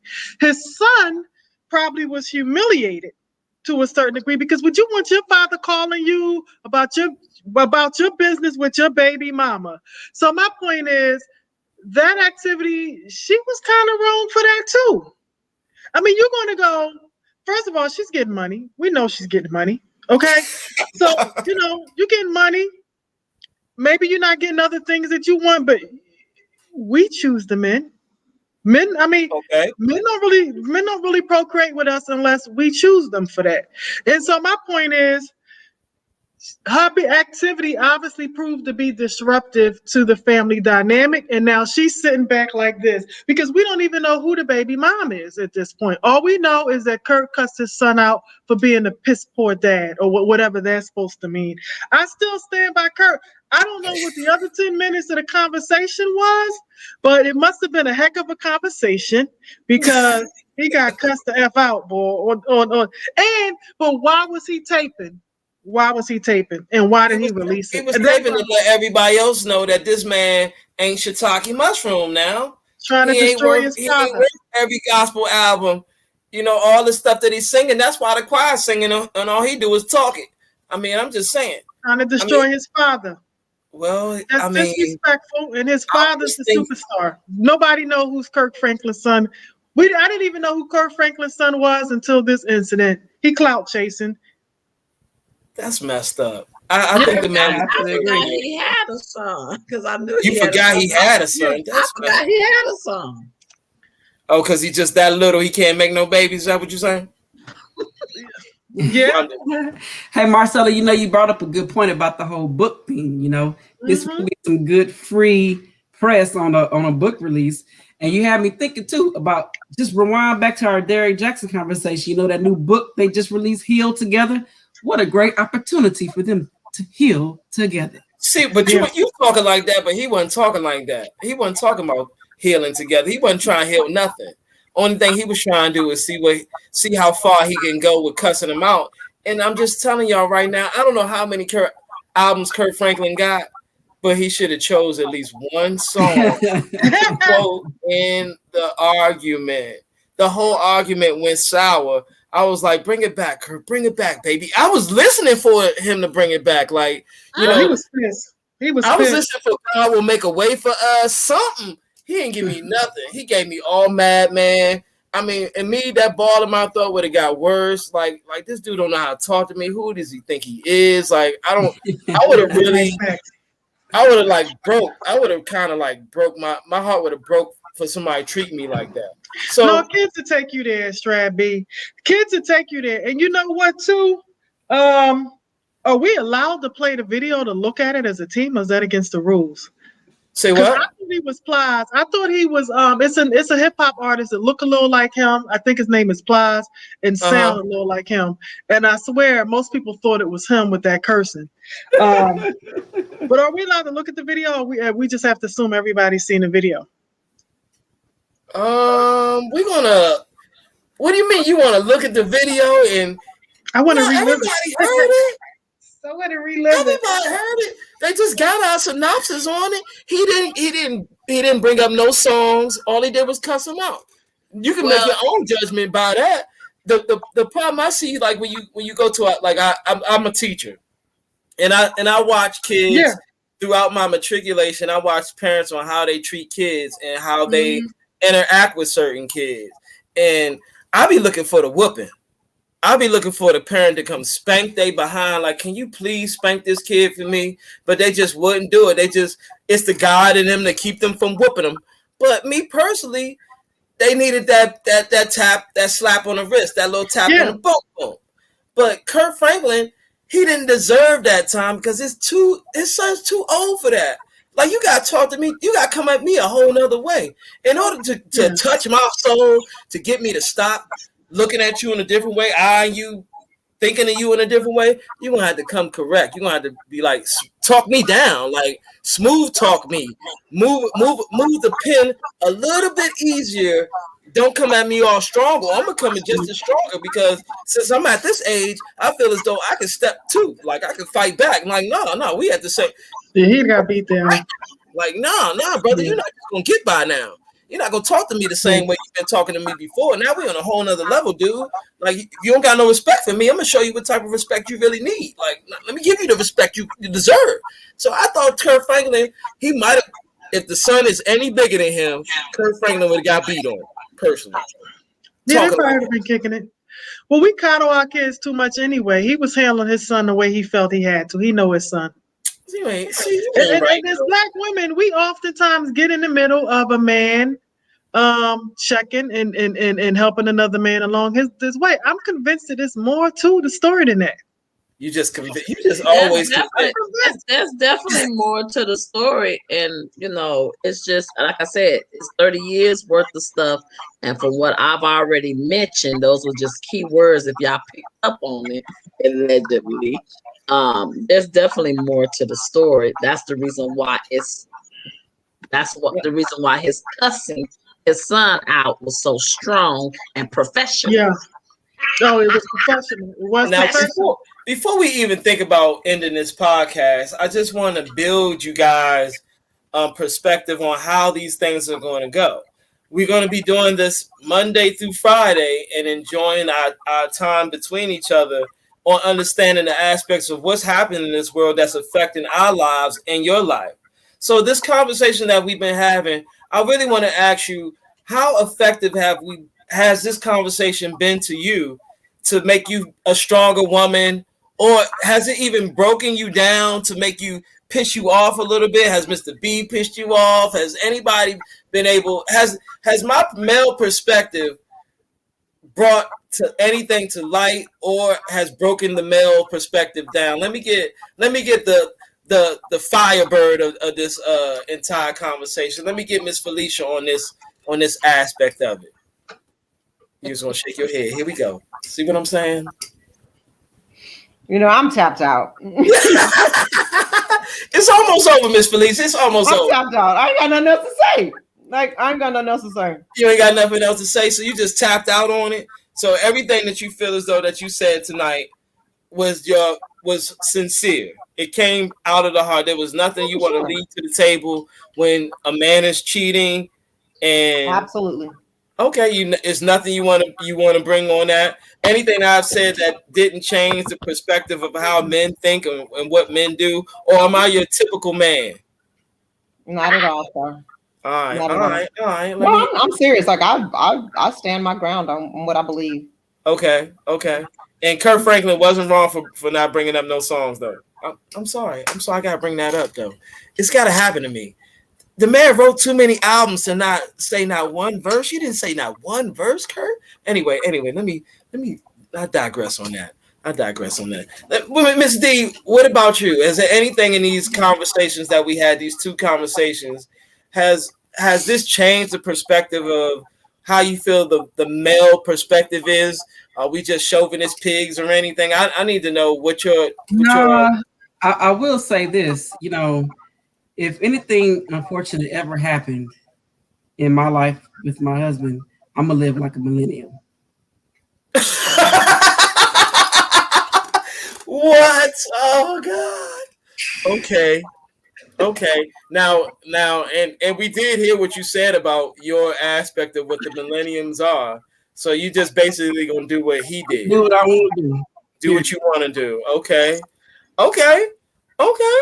That makes sense on that. Let me get Miss Michelle on that, and then I'm gonna go last but not least, our Marcella on that one. Yeah, the sympathizer. Yeah, the sympathizer. Let's go ahead, Michelle. After we've had these conversations on understanding the aspect of the man and his cheating ways, and Kurt Franklin and the angry man syndrome, What do you get out of this whole aspect of the conversations that we had? Well, we already see today. Everybody have their own perspective. Everybody have their own opinions. Everybody have their own views, whether they're right, they're wrong, they're good, or they're bad. As far as the cheating man is wrong, nobody want to be cheated upon.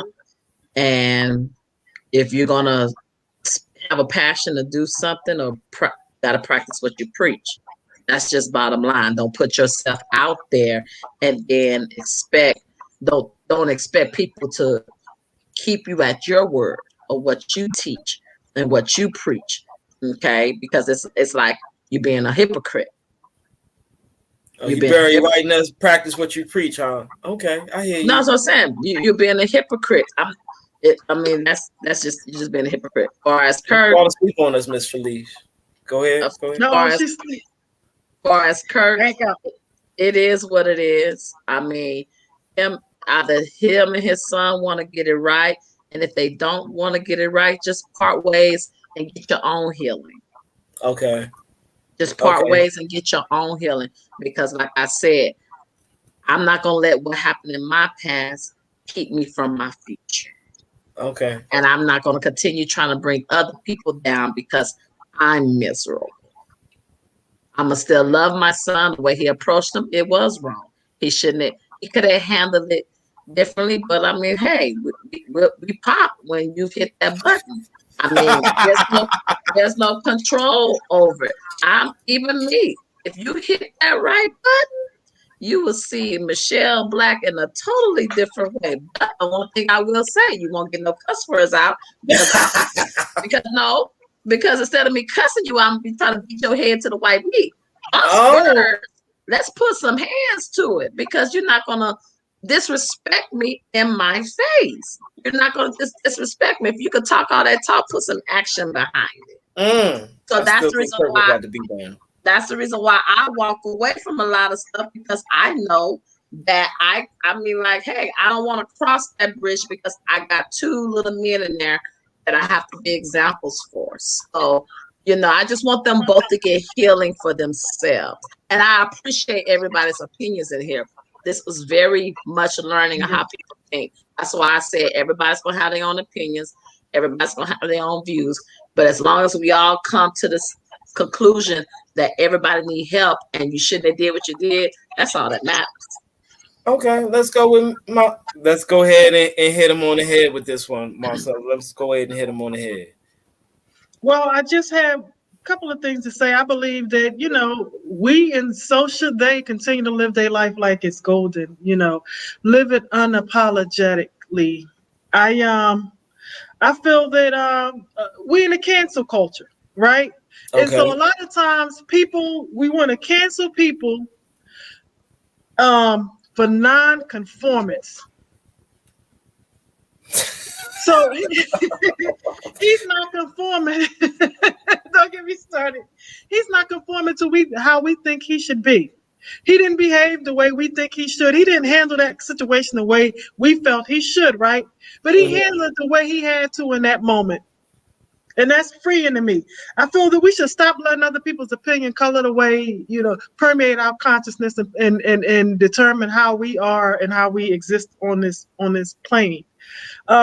Like I said, Derek Jackson, they don't have to be perfect to me. The only thing that I need to be is just who I am. And if I give myself to be permission who I am, then I could give them permission to be who they are without judgment. But I would say that with all of that said, allowing yourself to be who you are, right? Also enables you to allow other people to be who they are. He is not, if his son's a scumbag or whatever, or a bad dad, or if he's a bad dad or a scumbag, you know what I'm saying? The thing is that, don't talk about somebody else. You got to freaking, what do they call it?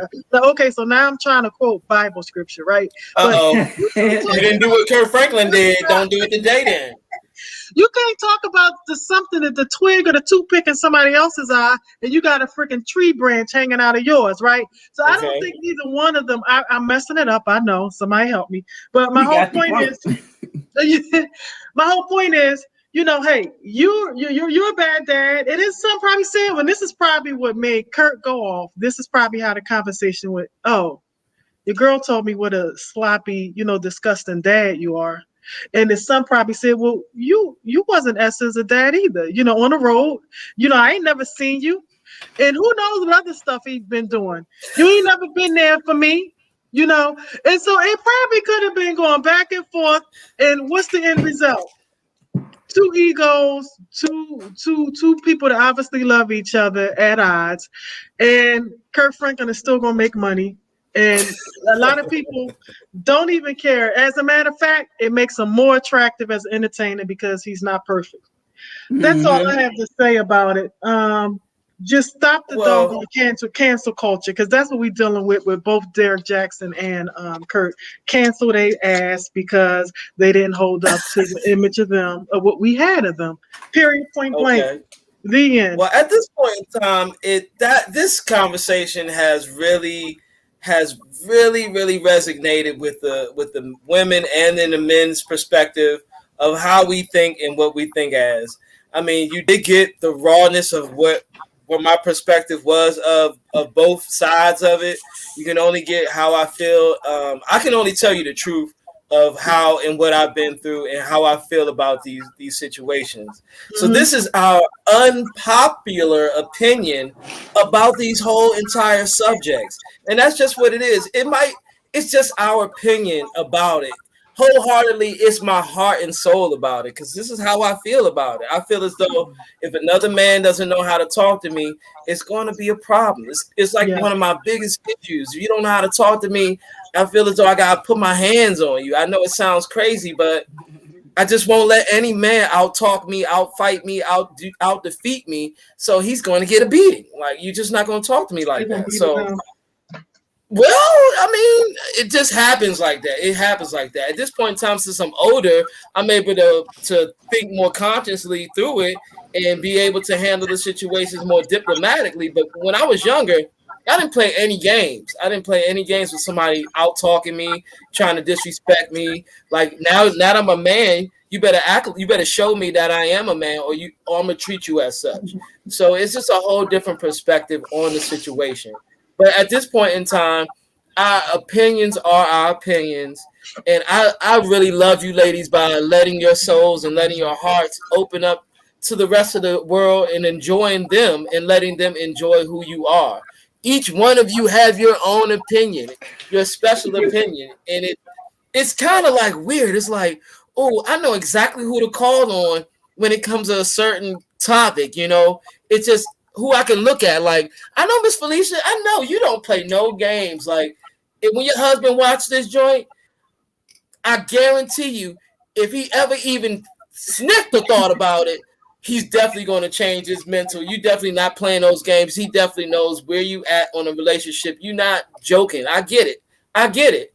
And Miss Marcella, okay, you let things go a little bit too fast for me. You can't let it go like that. You can't let him have all the flavor. No, ma'am.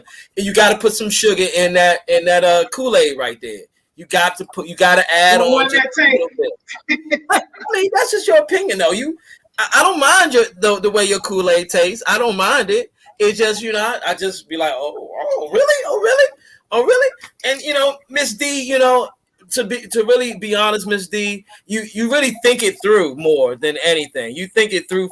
So whatever relationships you're going through over there, you're definitely going to think it through before you actually make a conscious decision on it. I know this. You're going to be like, let me think this through before I say something to him. Like, before I do anything else, I'm going to think for myself before I give him some. He might not like it, so I'm going to think about this. He might want it. Okay, I'm going to think about this. I know you're going to actually really think it through and give it some hard thought on how you want to end up saying something to this person, because you might not want to say it to hurt them, but you want to be effectively way that you want to get your point across. I got you over there. That's the balanced Leo in me. That's the balanced Leo in me. Yeah. And Miss Michelle, definitely, I know exactly what you want.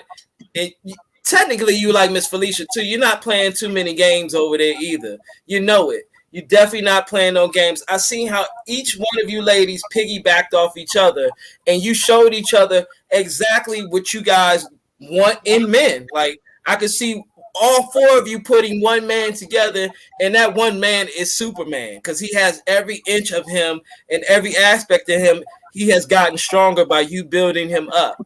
Me personally, when I come in here, I just appreciate listening to you because I don't get these type of talks from women. You know what I'm saying? Even if I ask them these questions, they're more closed-minded, closed-hearted, or not going to give me their honest to God opinion. They just don't do it. They just think it's okay to let me pass by. I'm not a passer. I'm more of a person that's trying to intercept. You know what I'm saying? I'm definitely trying to hear exactly what you have to say, and maybe you'll get what you want if you just let me have the time to listen. You know what I mean? I will sit there and listen.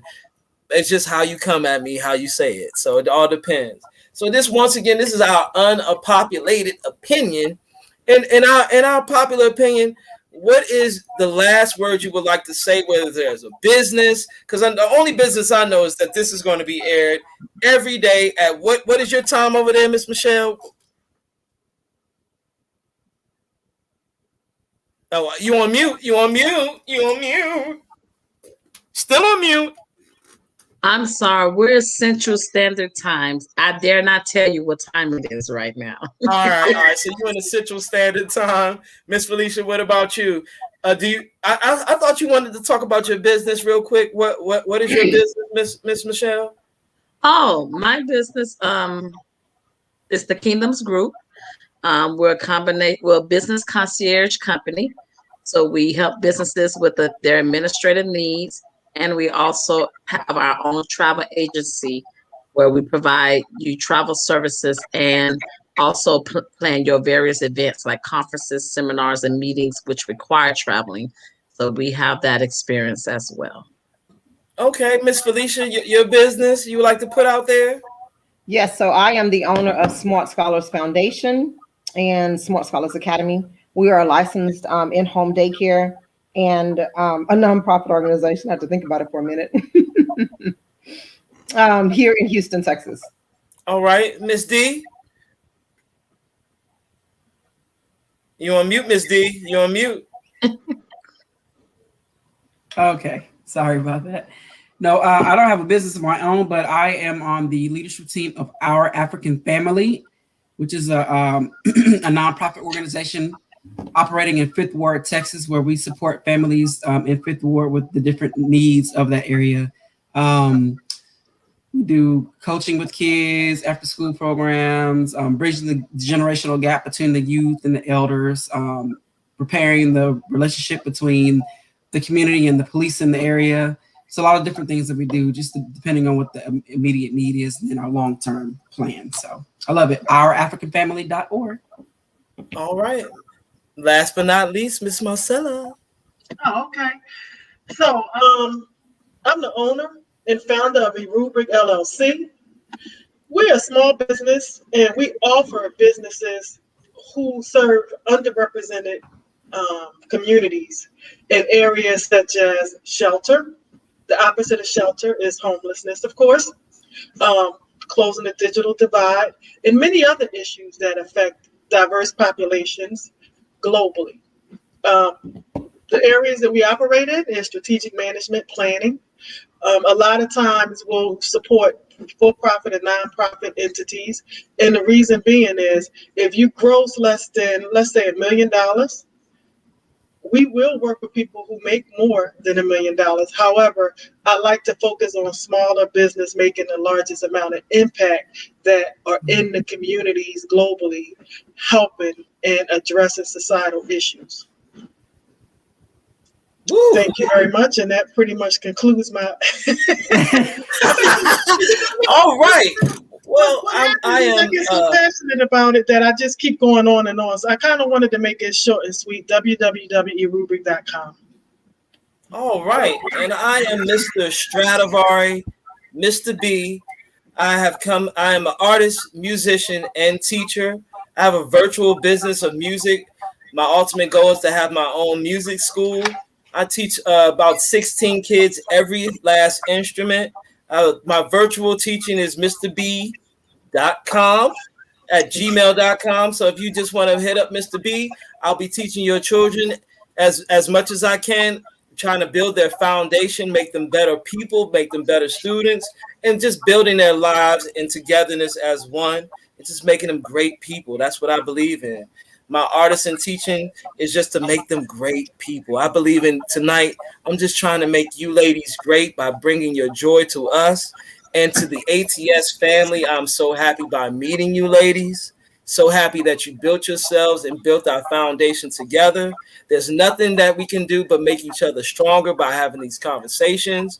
And I just, maybe after I'm getting all of the perspectives from you ladies, one day I'll truly have someone just like you.